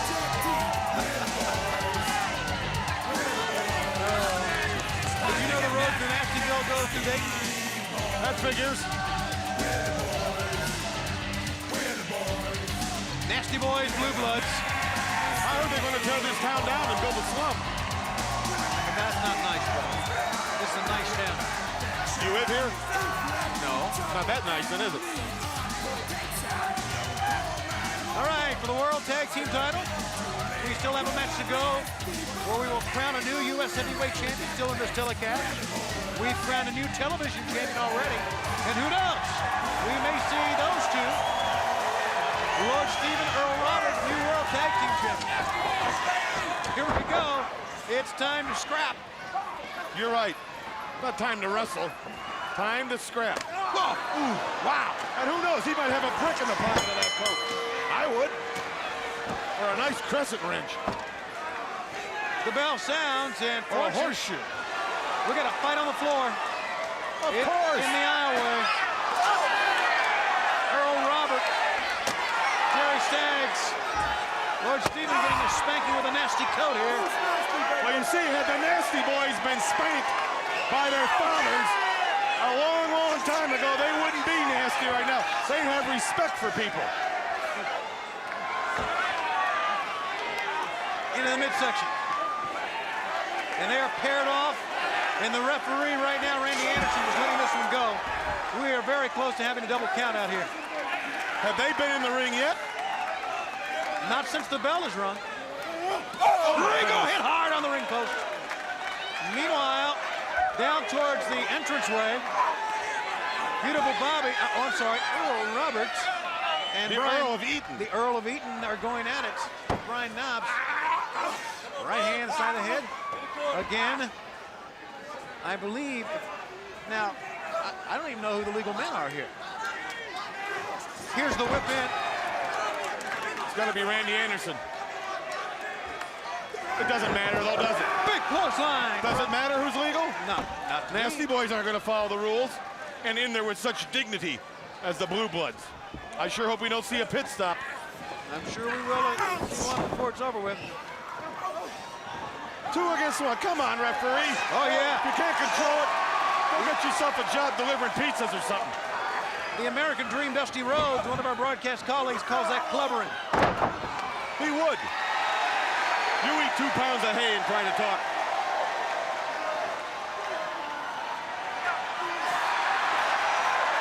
There's a pit stop. And there is a horrified Regal. Can you imagine that? No, I can't. The way that man's been raised and the titles he's had. To have his face rubbed into one of the Nasty Boys' armpit. And I think Earl Roberts going to have his face into the armpit as well. Oh, on a hot day in Dayton. No! All right. Oh, I can smell that from here. Oh, I think he had his mouth open when he went in there, too. Oh, stop it. You aren't kidding, it is. It is nasty. All right, there you see the fans standing. They love the Nasty Boys. Yeah, see? He's got it down his throat there. Oh. There's not enough Listerine in the world to take that taste out of your mouth. You're going to have to drink Jenner and a drum. Or a liquid wrench or something. Liquid wrench.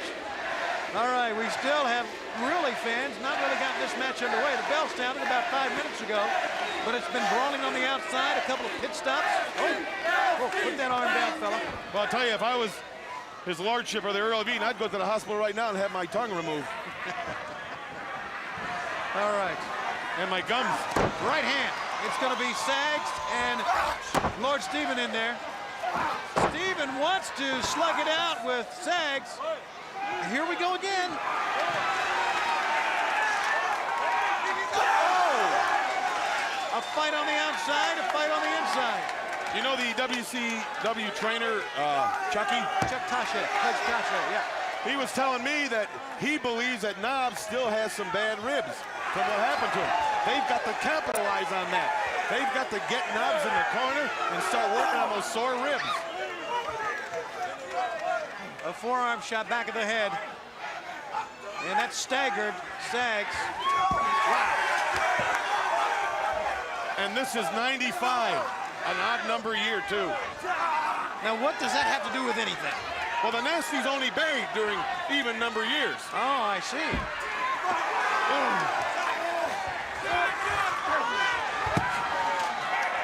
And these two gentlemen are the champions of the world. Isn't that something?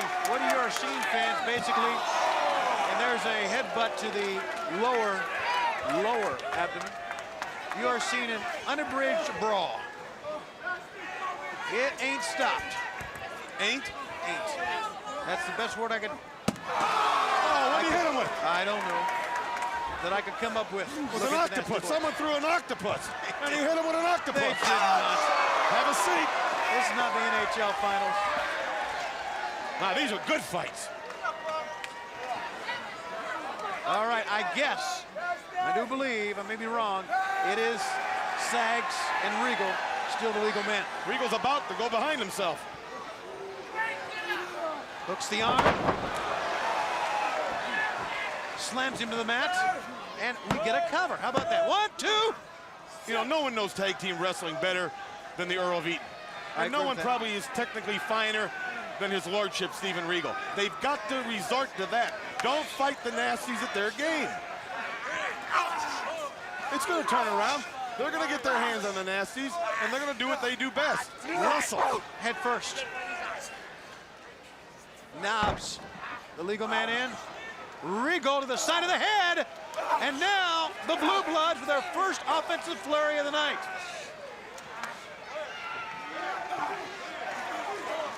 Double team. Look at this. Kicking to the leg, Earl Roberts. He gets the exchange. He's in, but he's in the corner. Knobbs fighting out. Wheels him out of the corner. Decks Regal. He's hitting anybody he sees. Elevates Earl Roberts. Uh-oh. Whoa. Over the top to the floor. Like the Hindenburg crashing. It was quite a nasty spill. Not nasty enough. Oh! Whoa, the back of the head. Took his head off. That was great execution right there. And they get back to the corner. They're always legal. They're such a great tag team. And that comes from the Earl of Eaton. The Blue Bloods dominating the ring right now.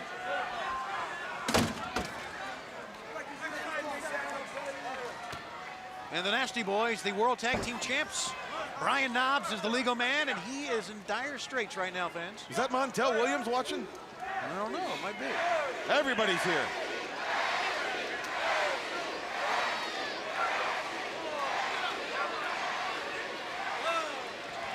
As we know, unexpectedly, Vader and Hogan both are here. As we saw them during the main event telecast, the pregame show prior to the Great American Bash. Uppercut, right hand, forearm shots. Almost tore the suit off Bockwinkel. Did you see that? Yes, I did. That's what you get for buying a suit with 2 pairs of pants. You buy with 2 jackets and 2 pairs of pants. Sags had seen enough. No regard for the rules whatsoever. Sent on the outside. See, like I said, the Earl of Eaton, they've got to get him in the corner. And he's orchestrating everything. Knobs kicked in the gut. Being pulled out by Regal. Truly, 2 teams who have completely different styles. 1, 2, and in reality, the Blue Bloods have gone for the win for the lateral press many more times than the Nasty Boys here. The Nasty Boys have been content with just trying to pound away. Can you imagine the party at Buckingham Palace when they return with the titles? Can you imagine the parades through Trafalgar Square? Oh, it's going to be something. Nasty Boy fans on the outside in our capacity crowd. Watching from the Hara Arena in Dayton, and happy Father's Day to all our fathers out there. I'm sure You know, many I have a new English tailor named Neil, and he was telling me that there is nothing hotter right now in the UK than they're talking about the Earl of Eaton and Lord Steven Regal becoming champions. And they're not going to do it sitting like that. Oh, that hurt, and Earl Robert falls back to the mat. Knobs needs to make a tag to Sags, and he does. Right hand to the head, a glancing blow that time, and a pickup. He was going to throw him over the top rope into the seats. He probably was. Oh, oh my. On the side of the rib cage. I can crack a few ribs. Here we go. Drives the knee in. Well, these nasties are well over 300 pounds. Absolutely. I was reading the other day in the Tampa Bay paper where Sags went to a restaurant there at Don Shula's and ate a 48-ounce steak. Wait a minute, is that a disqualification? No, it's not. The referee had turned his head. A what steak? He ate a 48-ounce steak at Don Shula's restaurant. He did. Imagine eating 48 ounces of cow. Well, that's almost 4 leather coats. That's nasty. Without using any tools.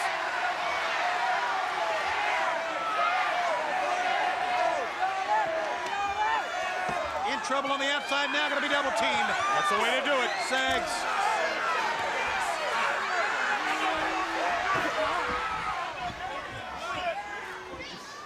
You gotta cause the nasties to make a mistake.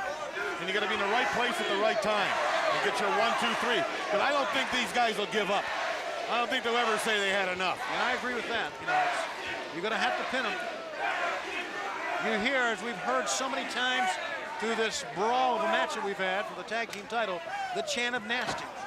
And of course, they thrive on that, Brain. Oh, look at them. They're nasty. Yeah, that's their name. Well, they look nasty, they smell nasty, they are nasty. They pull their own teeth, they cut their own hair. Regal, as the brawl continues on the outside, and obviously, Randy Anderson, the referee, just letting this match go. Well, he's lost control from the beginning. They rang the bell and they all went out on the floor and started moving furniture.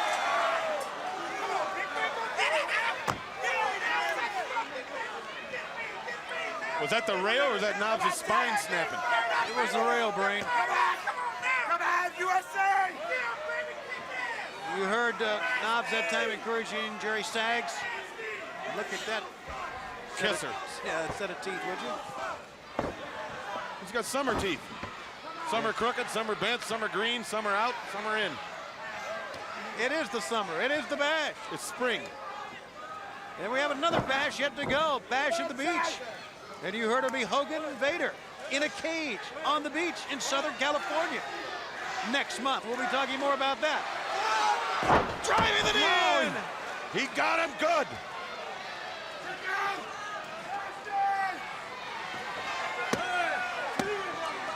Two count only. Close to being new champions right there, Brain. You know, I predict when they win the World Tag Team Championship and return to London, the Queen will make them kings. Both of them.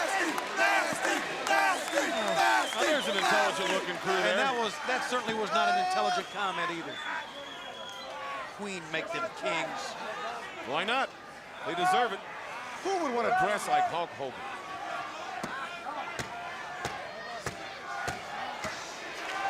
Reverse chin lock is applied. Get a life, fella. Pull back and snap his neck. Pull his teeth out. Move his nose around. Bend some ears. They don't care. They got nothing to lose with those mushes. A knee, again, repeated knees at time, and a European uppercut and a deck knee. I sure thought they'd keep him more in the corner. Two. He got him, he got him. A 2 count. 2 again. Of course, the Great American Bash back to WCW this year. And over the past 9 years, the Great American Bash, 10 years actually, whoa, has had some memorable moments in WCW history. The first Great American Bash was 1985, Charlotte, outside at the stadium. Now I'm going to make a prediction. Hogan and Vader on the beach in a cage match in Southern California in the summer. There's going to be over 100,000 people, I predict. This will be massive. To the head, pounding away. Knobbs taking on both men. Pick up. And a power slam cover. 1, 2, but Earl Robert too close. I'm surprised they haven't gone to work on the rib area on Knobbs. Side headlock. Both men go down. Both men are down. And remember, Knobbs and... Uh-oh, what's this? Wait a second. The lovely Sherry is back. And Harlem Heat, at least one member of Harlem Heat's out. Stevie Ray and Sherry, they are out. And where's Booker T? There's Booker T. Booker T. As the referee is occupied. Harlem hangover. Oh, he caused the Earl of Eden to lose his footing. Now Regal's taking a shot at Booker T. Sags is going to the top. Who is legal? It's Knobbs. Well, Knobbs. And the cover. There's no referee. 1, 2, 3. He's out of possession of the count. Ladies and gentlemen, the winners of the match and still World Tag Team Champions, the Nasty Boys. This is a travesty. Well, I really think it backfired on Harlem Heat. I think for some inexplicable reason, look at how they're upset. They wanted the Blue Bloods to win. Well, then So do we not smash them, and we smashed them at the Great American Bash. Oh, you didn't do nothing. You can thank Harlem Heat. The Blue Bloods had it. They had it in their grasp. They were a 1, 2, 3 kind of way from becoming heroes, national heroes all over the world. And no, it was taken from them. The Nasty Boys hold on to the belts. And Harlem Heat got involved. You need to take a look at all this again. This is wild. Now there goes the Earl of Eden to the top. But no, Booker T beats him to the punch. Drops on Sags. Knobbs. Sags is standing in the ring. Now he jumps over the top rope, causing the Earl of Eden to lose his footing, as you can see. The referee out of position. Sags comes off the top rope. Not the legal man. Knobbs goes on top for the cover. Watch the referee here. He counts it 1, 2, 3. He counted his hip down, not his shoulders. This is highway robbery. What a ripoff. A disgrace that the Nasty Boys have to represent WCW as tag team champions of the world. I'd rather have the Rabbit back. All right, our next bout is the final match in the tournament to crown a new U.S. heavyweight champion. It's a tournament that's been going on ever since the month of April. Some classic matchups. Let's take you back in time and see how the tournament has shaped up until the Great American Bash. The United States title tournament has come down to the final match.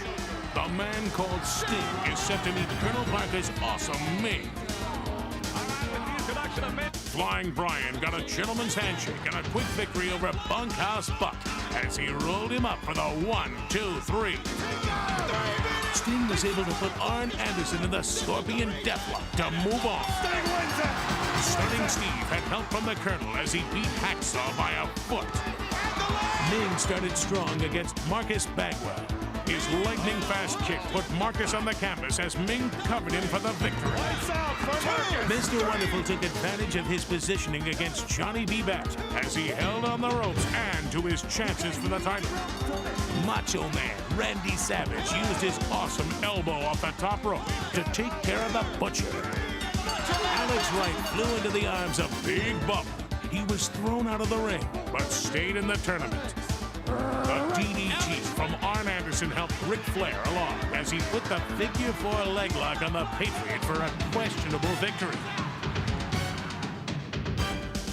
Sting faced Paul Orndorff. The Scorpion Deathlock proved too much for Mr. Wonderful. Ming turned Flying Brian's chances upside down as he broke Brian's winning streak to roll on to the semifinal round.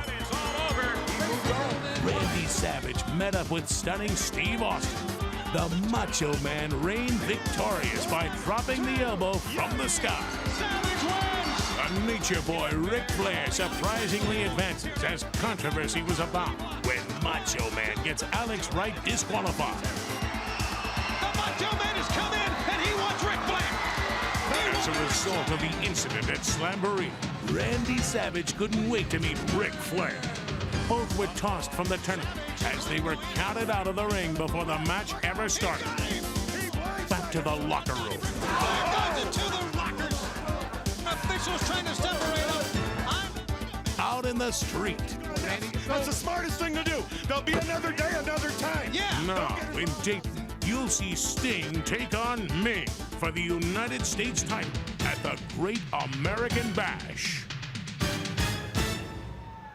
Standing by with me right now, the man who's going to be facing Sting for the United States heavyweight title here at the Great American Bash, the big man from the South Pacific, along with his distinguished manager, who has had a very, very busy evening, Colonel Robert Parker. It's going to be a long, hot summer, and I don't mind telling you it's been a long, hot night thus far. I'll tell you what, it's hot, but right now we're going to turn up the heat, and it's going to get hotter. I want you to know something. I didn't come up here this stinking no good Dayton, Ohio, come up here north of the Mason-Dixon to go back home with nothing. I'm going to guarantee you something, Sting. I said it earlier, now I'm going to repeat myself. You got all those wonderful friends out there. You know, everybody loves Sting. It's time now to get your doctor friend busy out there. Get out there and get your chiropractor friend busy. Bring in a nurse to work on you. Get the masseur to work over that body, because when Ming gets done with you, and it's just a few minutes from now,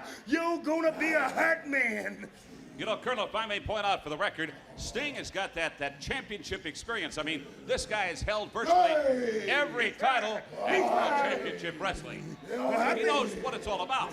You know, Sting might know a lot. He's going to need a little bit more than the friendship of his fans tonight. He's going to need to buckle it down, get it tight, because I'm guaranteeing him the fight of his life. Ming's going to take you down, and he's going to take you down hard. You know, it's about 95 degrees out right now. It's very hot in that arena. That could take its toll on this big man, as you know. No, it won't take a toll on the big man. It's going to take a toll on Sting, because my big man's going to fire him up with blow after blow. He hadn't studied 9 different forms of martial arts not to use them on your body. Now it's time to get that belt, put it around Ming's waist, and let's go back home proud tonight. Thank you, Colonel Robert Parker. Not a lot to be said by me. However, he may do his talking up in the ring. Right now, let's get you back to more exciting action here at the Great American Bash. All right, thanks a lot, Mean Gene Okerlund. That match is to come, plus Ric Flair and the Macho Man, Randy Savage. Do I hear a chant of Weasel here somewhere? Hey, talk about something else. Don't try to embarrass me. You heard from Commissioner Nick Bockwinkel earlier. As you know, Vader and Hogan are both here. They want to get it on right now. But Bockwinkel said, no, we will finally settle it between the two men in a cage on the beach. Bash of the Beach, our next big pay-per-view. Can you imagine getting Vader locked in a cage with Hogan? For the title. For the title. For the title. This may be in front of, I predict there'll be 100,000, if not 150,000 people. Millions are going to watch this. This will be the end of Hulkamania. I predict it. Let's take a look at our next pay-per-view on the beach. Bash at the beach. Bet on it. This is it, the beat. Right here, where the strongest forces in the WCW will collide. Hulkamania will draw hundreds of thousands to Bash at the Beach. World Championship Wrestling and Slim Jim present Bash at the Beach. Sunday, July 16th, live and only on pay-per-view. Well, that's going to be taking place July the 16th, live from Huntington Beach, California. But Sting, we've got other things to contemplate tonight here in Dayton, Ohio at the Great American Bash, the finals of the United States Heavyweight Tournament. It's finally come down to one match, one man, Ming tonight, out there in front of thousands of people, a sold-out crowd here in Dayton. That's right, Mean Gene, you got Colonel Parker. Colonel Parker talking about how far he traveled to get here, and he's not gonna leave here with nothing. Well, you're talking to the Stinger. I traveled a long way myself, Colonel Parker, and you, Ming. I've spent years right here at WCW paying dues, learning most of the time the hard way against a lot of the best wrestlers we've ever even seen or heard of. And the Stinger is still here. The Stinger has been champion, TV, US, and world champion on quite a few different occasions, so I know what to expect. The question is, do you know what to expect? Maybe not. We'll find out for sure coming up right now. All right, Sting very much prepared physically and mentally for his big opportunity for the United States title. Right now, let's get back to the Landsman, David Penzer, up in the ring. Ladies and gentlemen, the following contest is the final match in the United States Championship Tournament. The winner to become the new U.S. champion. Introducing first, accompanied to the ring by Colonel Robert Parker from the Kingdom of Tonga, weighing 303 pounds, Ming!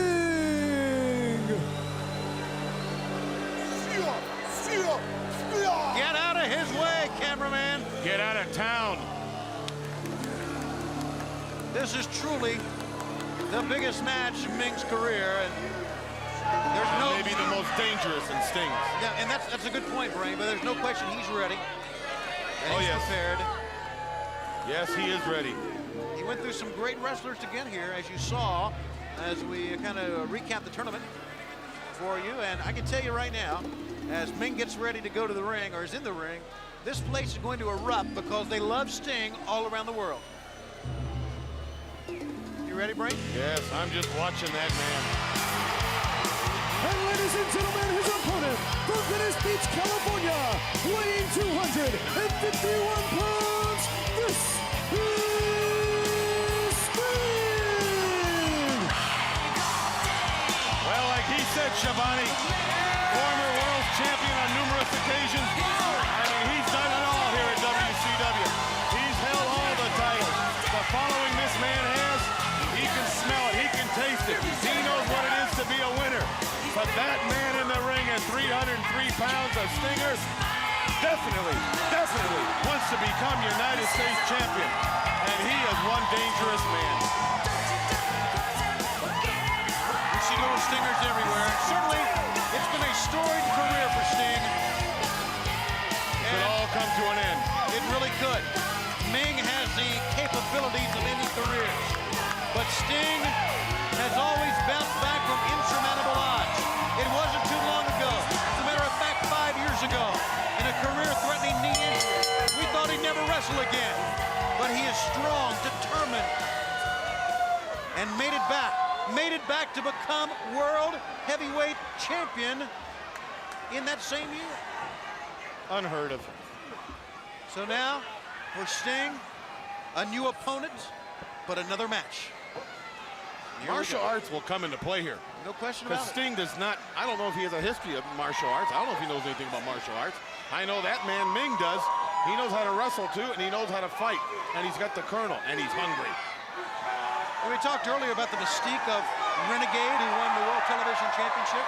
There's a mystique about Ming as well. He came in as a bodyguard solely to protect Colonel Rob Parker based on all the attacks. Oh, yeah. Calling out of the Stingers based on all the attacks he had had. But Ming made the transformation into the wrestler. And what a dangerous man he is. Uh-oh. Sting, a little jaw that time, and Ming cut that one short. Body blows to the jaw, head blows, and Ming assaulting Sting in the corner. Oh, he is taking him apart. I don't think I've ever seen Sting go down so quickly at the beginning of a match. Well, Ming, what more can I say? Well, you imagine wrestling barefoot? His feet are like rocks. Digs the fingers into the throat area near the windpipe. Just collapsing. Cutting off the oxygen supply. Ming may get himself disqualified right here. Make your fingertips touch your palm. Oh, that's not a nice thought. No, but I'd like to see it.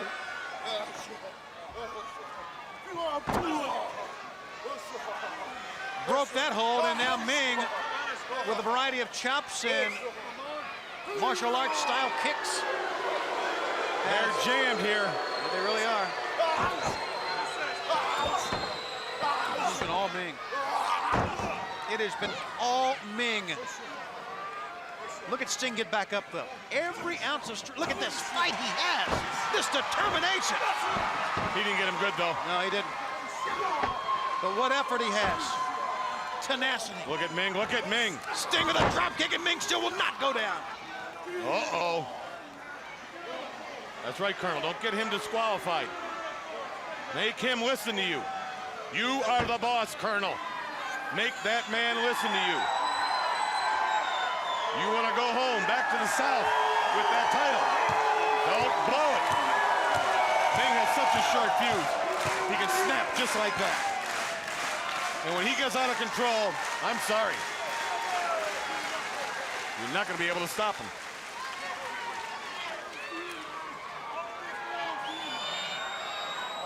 All right, Ming slowing down Sting's determination here.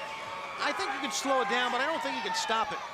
You know, we talked about the heart and determination of Sting, but let's not overlook the conditioning.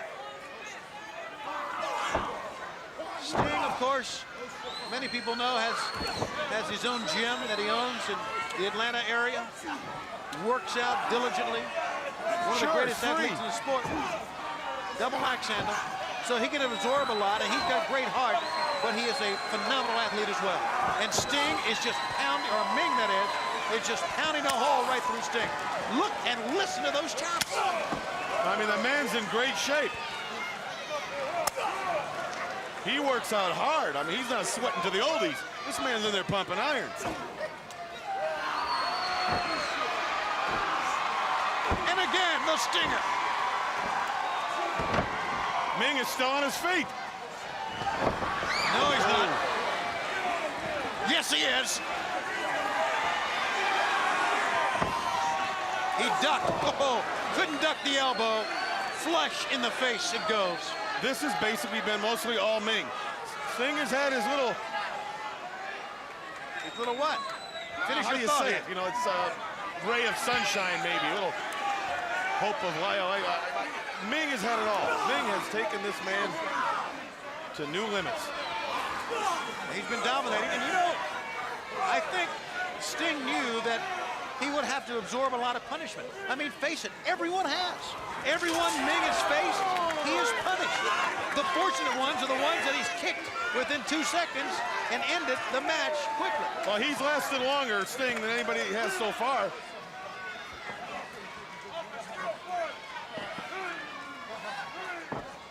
I hope Ming doesn't just try to punish him. I hope he goes for the pin or a submission. But don't try to just punish him and get yourself disqualified. Well, we saw that earlier with that throat hold he had, that clutch he had on the throat. Well, he should be given a little leeway. The man's not from this country and has a little trouble with English language. A little move. 1, 2, Sting got up. Barely. And Ming did not really press the shoulders. He thought he had him. With the legs. I don't know. Colonel Parker seems pretty confident. Colonel's always pacing. That mind is always working. Look at Ming. Just taking his time. Oh, powerful as well. Last time you saw Sting manhandled like this? I don't think, well, I tell you. Maybe Vader and him. That was about it. We talked about bashes in the past. Sting very familiar with the Great American Bash. Won the world title at the Great American Bash in 1990. Lost the world title at the Great American Bash 1992. So the return of the Bash, Sting has had a lot of success at this event. Look at those meat hooks digging into his neck. And look at the upper body, the arms of Ming. He's so Twisting thick. good and hard now. He belongs to you out here, Ming. Colonel Parker,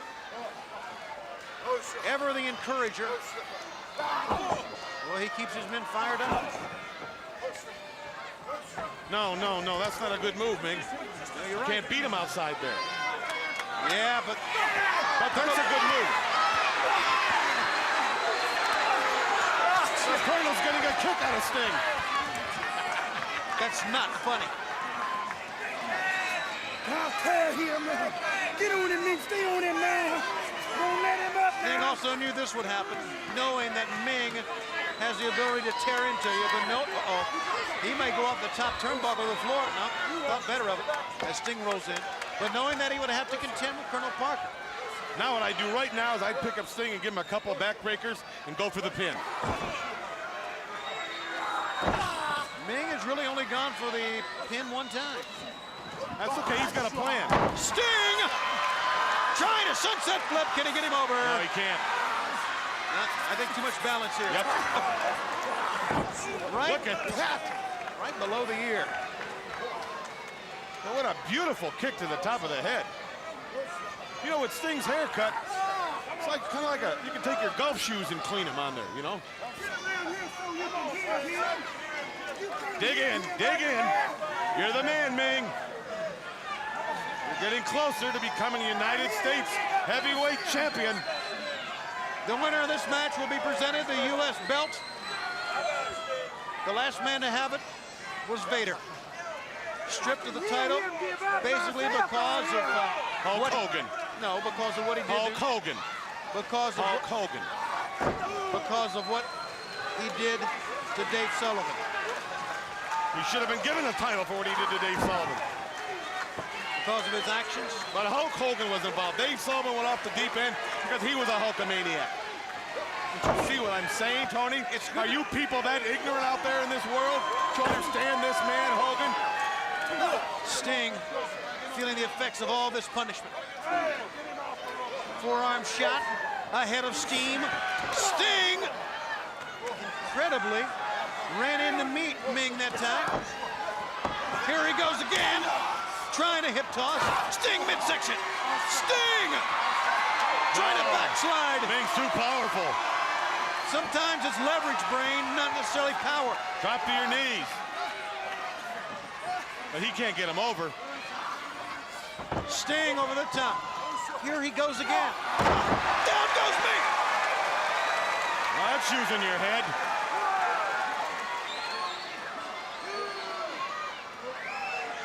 But Ming is getting up first. That means Ming has a little extra. Now, take him out. Headbutt. We got a new champion, a new United States champion. Just a 3 count away. 1, 2, 3. No, sir, it was 2. Come on. 2 counts. You continue to forget about the heart and determination of Sting. Where have you been for the last 2 years? Well, I know. No, you don't. Here with me. And enjoying every thrill-packed minute. Sting. He turned in 1, midair. 2. Tony, he turned in midair. He's incredible. Uh-oh, forget about it. Don't clothesline this guy. You're going to make him mad. Yeah, go ahead and clothesline a truck. Ming is down. It was the legs, the explosive legs of Sting with an extra added power that got the Incredible Man down. If Ming would have had boots on, he'd have taken him out of his boots. He went up into the air and leveled Ming. Ming has some cobwebs, I guarantee you. Now Sting, a foot to the chest, first. Oh, yeah. Oh, I don't like this. Colonel, you better start worrying. Sting is on his feet and he's alive. Waist lock, pick up, atomic drop. He still can't get him. Over he goes. And his momentum took Sting over with him. And he lands on his feet. The man's not human. The referee is trying to keep Sting off. I think Ming is hurt here. He hit the apron very hard. And Sting now letting his temper get the best of him. You know, I don't like this. We're going to have a winner here, Brain. I know. So what would happen with a count? I guess a count out, someone would win. Oh, that's so why would you do that to the Colonel? Why not? Oh! Head first into that steel post. Moving out of the way, Sting sends Ming in. Colonel is down. Well, Stinger has nailed the Colonel, knocked him down, got out of the way of Ming, leveled him, and now he's going for the Scorpion Deathlock. Here it is! It's the move! He'll never give up. He'll never give up. That is won twice. You can keep this on him for a year. He will not give up. No motion, no movement out of Ming. He defeated Orndorff with it. He will not give up. Look at this. Oh, this man something. Oh, my goodness, he got out of the Scorpion Deathlock. That is sheer power. Tell me, Schiavone, look, when is the last time you saw somebody break that hold? Sting can't believe it. Not at all. The fans are silent. Sure, go for the cheap shot. You can't beat him. It was the Scorpion Deathlock, and the monster powered out of it. You're right. Clothesline to the top. Both men are down. Where does Sting keep getting this energy? Where does he keep coming back like this? It's what made him a superstar. This is where the big boys play. WCW, he's on target.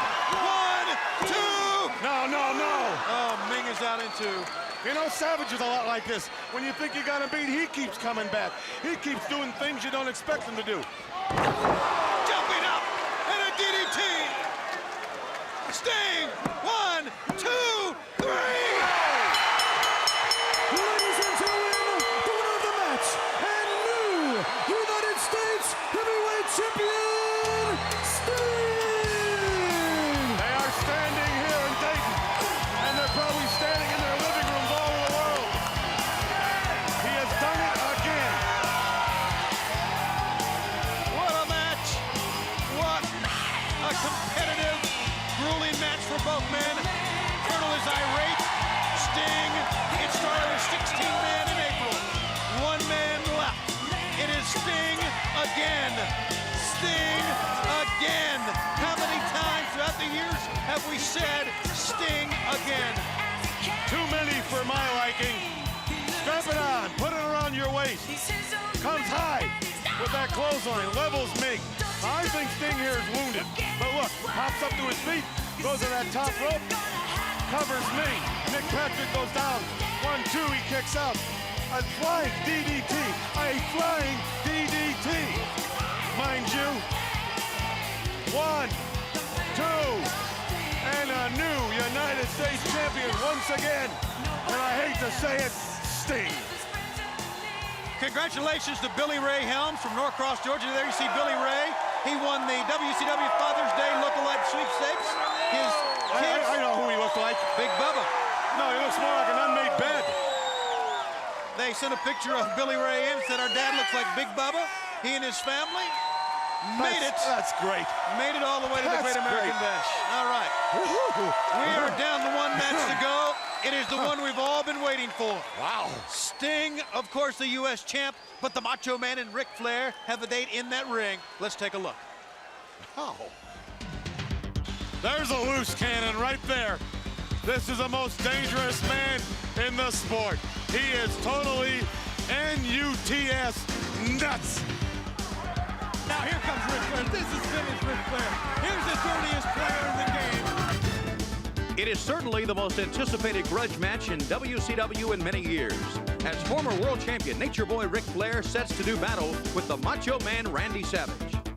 At Super Brawl in February, with Flair sitting at ringside and Savage facing Avalanche, fans could see the animosity was already there.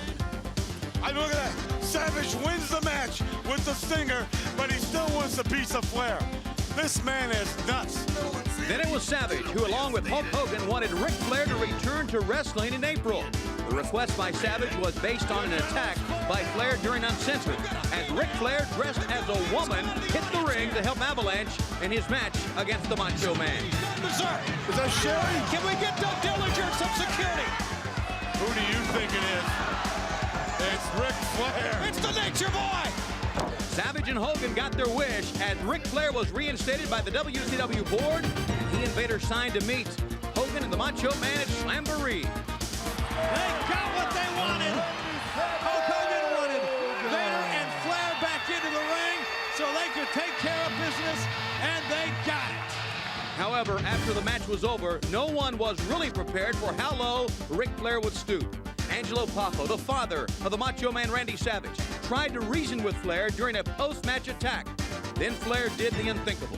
What is he doing? He's punching Mr. Poffo out. What is he? He's lost his mind. That runs in the family. Oh, no! Oh, look at the place like chicken bones. Listen to this. Look at this. This is a disgrace. They're going to cripple that man. The Macho Man snapped. He tried every way to get in the ring with Ric Flair prior to the Great American Bash.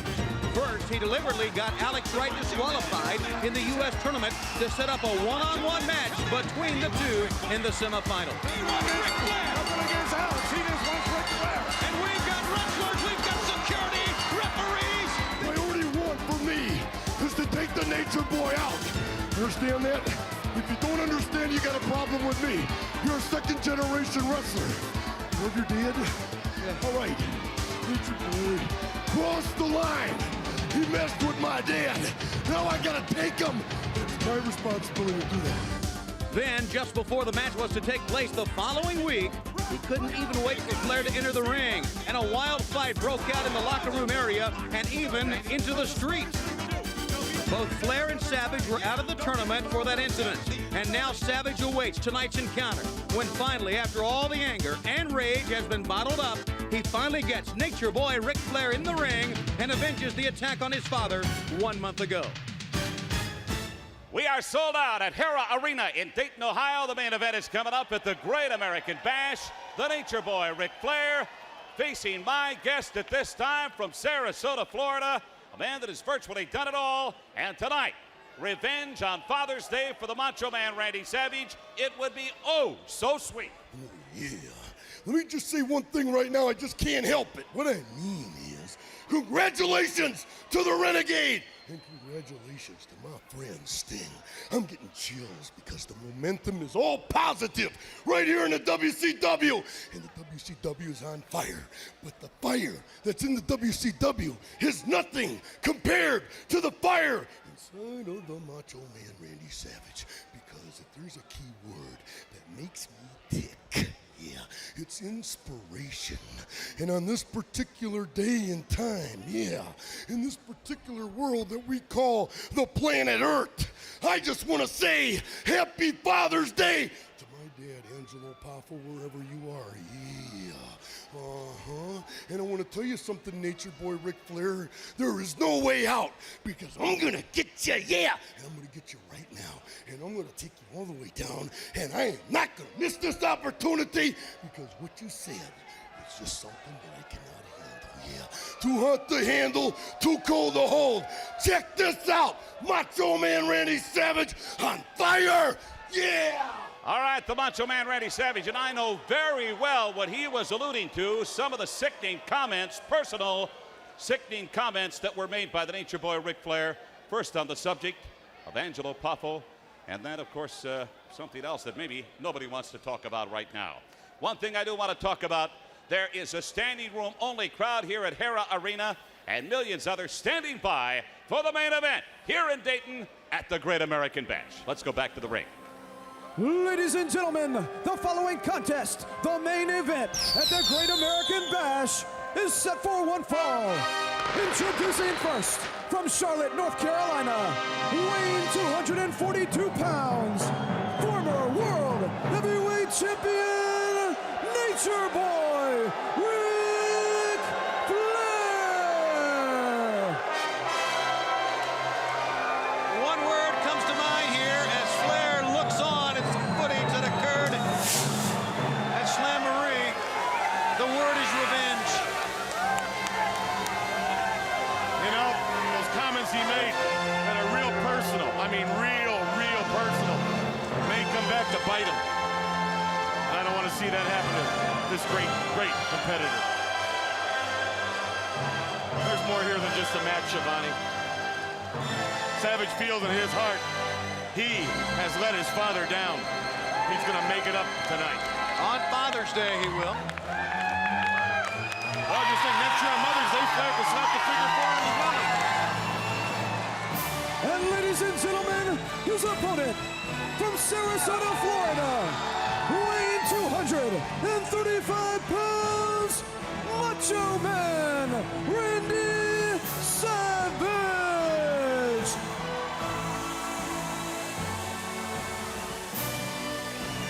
Watch how intense this man will be. Watch him. Watch him.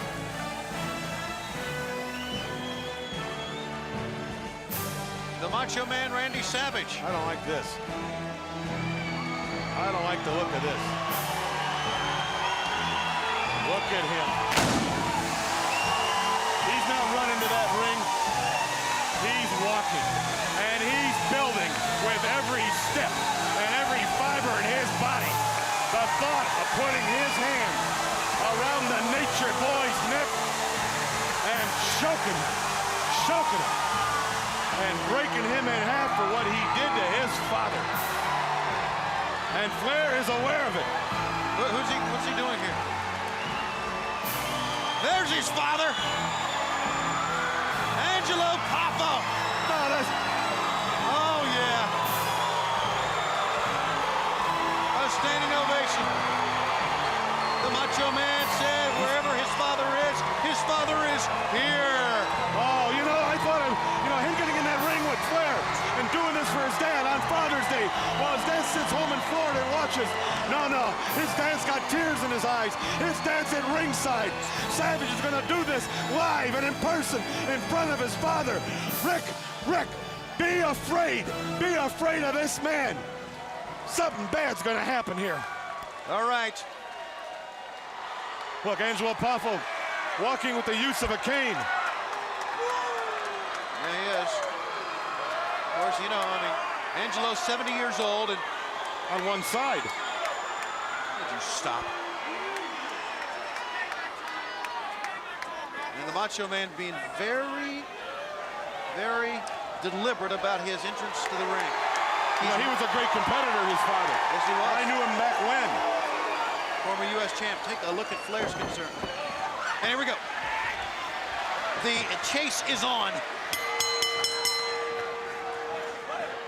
There's not much we can say, is there? We just got to watch here. Elbow! Whoa! It's a fight! And he's doing it in front of Daddy.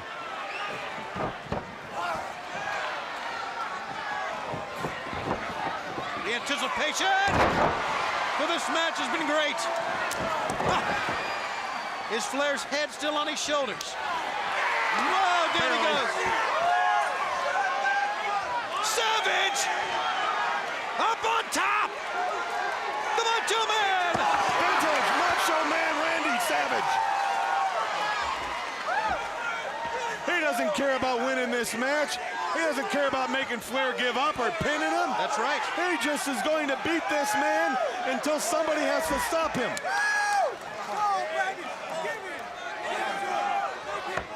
Gouge him in the eyes, did Flair. There he goes. Oh, the cement. Not much give. That cement underneath those thin mats. What can be going through Savage's body? What can be going through his mind? Pain right now. Oh my goodness, he hit very hard. Shoulder and I believe the side of the head racked up against that steel ring post as well, fans. That doesn't mean nothing to Savage. You don't keep him down like that. Look at him. You're not going to pin him. You're not going to make him give up. You're just going to have to beat on him until one of you get tired and the other one is carried out of the building. Or maybe both. Ric Flair and the Macho Man Randy Savage going at it here. On this Father's Day Great American Bash Spectacular. Revenge for his father.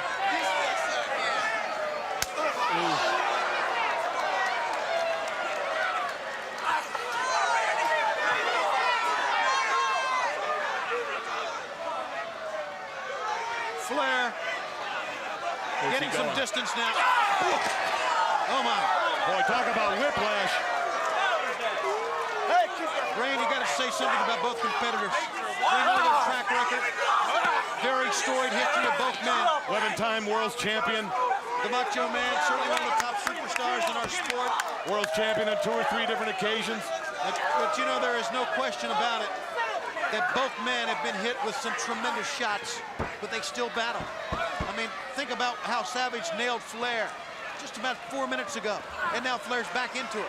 Savage getting beaten on the outside, and look at Savage firing back. Well, this has been firing up inside of Savage since the incident happened. I mean, his father's his whole life. His father taught him everything he knows in that ring. His father fed him, made sure the family was well off. He worked his tail off for the family.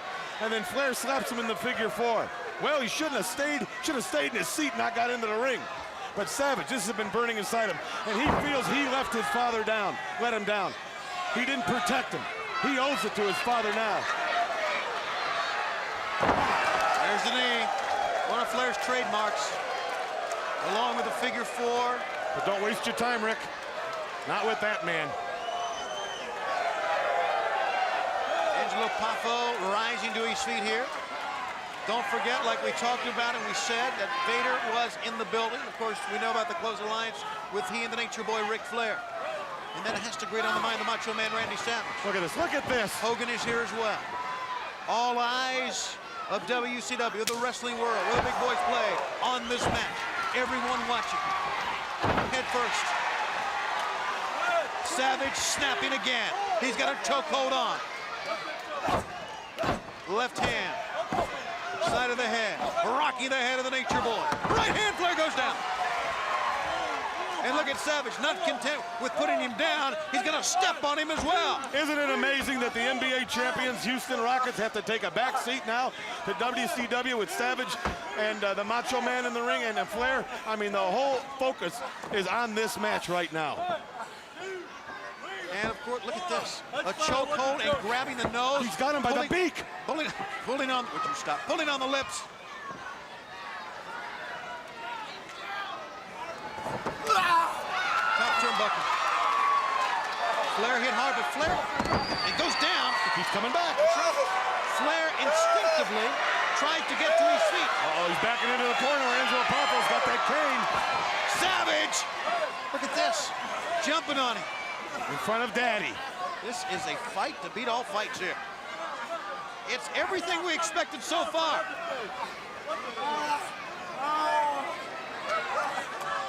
Savage, relentless. Oh!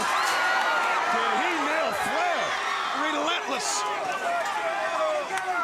Stalking Flair wherever he goes. The anxiety, the frustration, the animosity that was built up inside ever since May 21st. Letting loose here in Dayton, center of the ring, and at ringside. Watch it, Flair. He'll do it, too. Of course he will. I know Angelo Poffo. He'll do it. Savage up, he got him. Down goes Flair.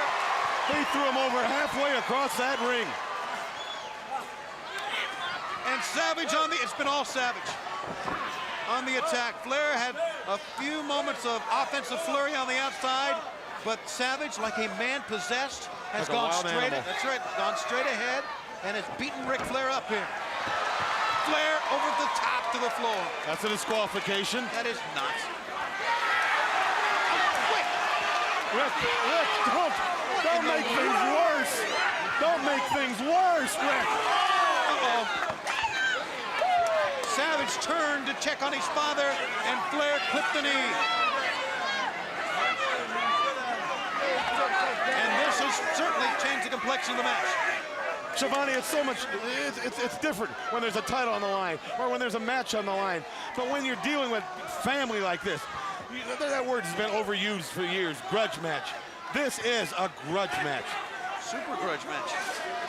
If there ever was one. Whoa, my goodness, I have never seen Ric Flair execute that one. Flair looks better than ever. He picked up Savage, cornered the knee, dropped it on the top of the steel safety rail, and that, my friends, could be it for the knee. Hey, Angelo, did you bring 2 canes? You may need them. You think that was a clever remark? No, I'm just telling the truth. Got a right for my opinion. And now we'll see, have to wait and see how much weight, how much pressure Savage can put on that certain damaged knee. See, Flair was smart. He knew he wasn't going to stand in there and slug it out with Savage. So he went to take a piece of his leg off. He went to take a body part out. That's Savage, what he did. Look at Savage throw punches on his back. Is that incredible or what? Yes, it is. Savage right hand. Savage cannot stand though, and Flair goes to the knee again. See, Flair's got a plan now. You know that. No question about it. But look at Savage. You think he's going to lose in front of his father? I don't know what's going to happen. Incredibly throwing punches on his back, just to show you how much he wants to get at Flair. And I have to wonder how much is going to be enough. When will Savage feel that he has redeemed his father? When will be the point where Savage says, I've had enough? When they put Flair on a gurney and take him out of here. And maybe not even then. All right, Flair, look at Savage again. Savage grabbing Flair. Kicking at Ric Flair with his good leg. This is incredible. It's like the man's fighting for his life. Fighting, laying on his front side. Now on his knees, still punching away. You know, I've known Randy Savage since he was a young boy, because I've known his father for quite a number of years. I've never seen him in all his wrestling battles, when he played baseball or anything, where he was more focused than he is right now.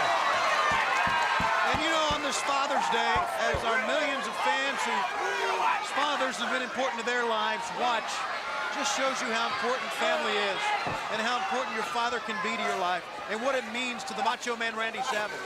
Or how much your father can get you in trouble. And if the old man would have sat on his keystone in the seat, it wouldn't happen. He's got him. Look at the tears coming out of the eyes of Angelo Poffo. Angelo Poffo standing, encouraging the Macho Man. Oh, he's leaning. He's not really standing. Whatever. Flair using the ropes. That's okay, Rick. Do whatever you have to. You're fighting the Poffo family, and they're nuts. Flair using the ropes. The knee clipped many times. The knee, the patella could be shattered, hitting the top of the safety rail like it did. And he's got, like, I would say 6 or 7 good shots in at that knee. No question. Flair with extra added leverage. Angelo Poffo trying to get the attention of Randy Anderson. Well, you asked for it, Mr. Poffo. You asked for it getting into the ring the last time. Now you're going to have to sit here and watch Ric Flair take your son apart, if he can do it. 2 count. Savage is out in 2. That count means nothing. And there isn't an empty seat here. No one's gone to the concession stand. Every eye is focused right in the middle of this ring. There you take a look at Hara Arena in wonderful Dayton, Ohio. In the Buckeye State, and Ric Flair. Savage turned it over. He's turned the figure 4 over. The leverage pushed the other way. He's out to break his leg. I don't think his leg's strong enough to hurt Flair that much. See? He's... What do you say about Savage? Look at him. He's up on one leg hopping to hit him.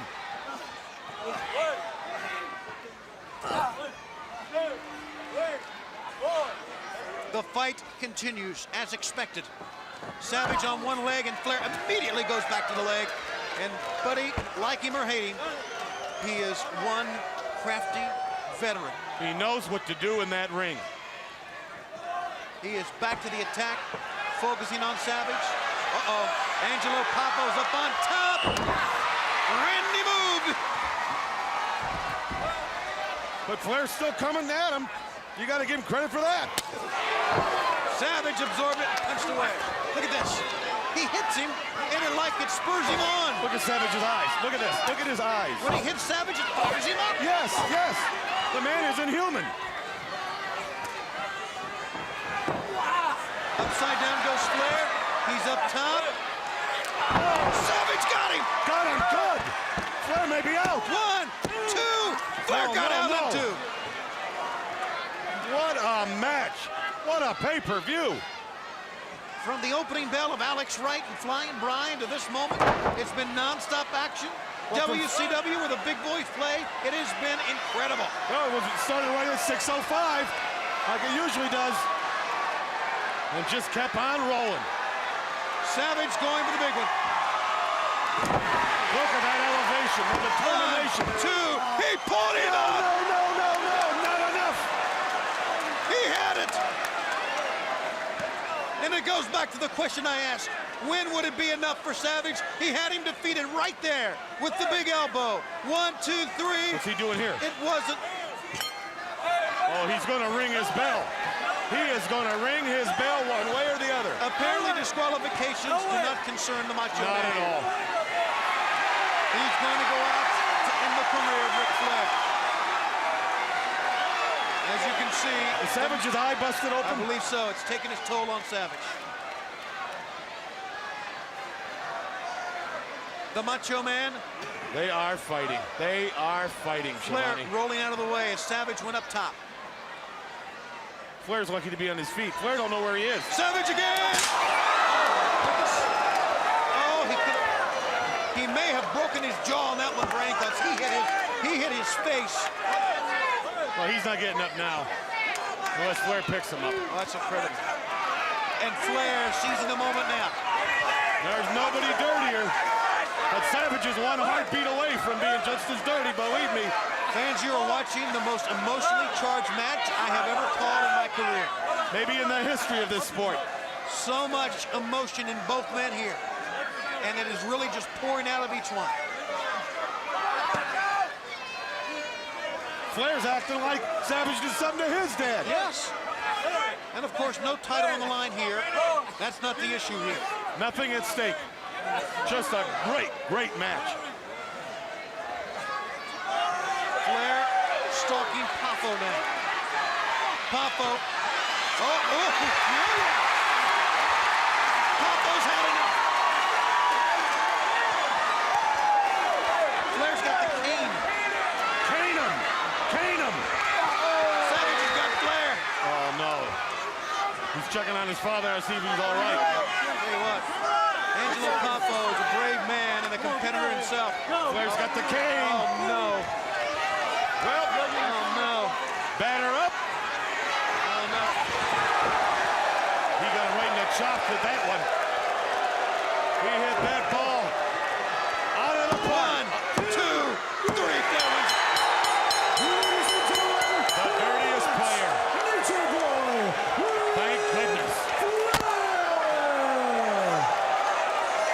Ric Flair got the cane from Angelo Papo and hit a home run on the jaw of the Macho Man Randy Savage. And the only thing I can say about Ric Flair in this match is he survived. You're 100% right. He survived. But there will be another day. There will be another day. Mark my words. Randy Savage will not forget this.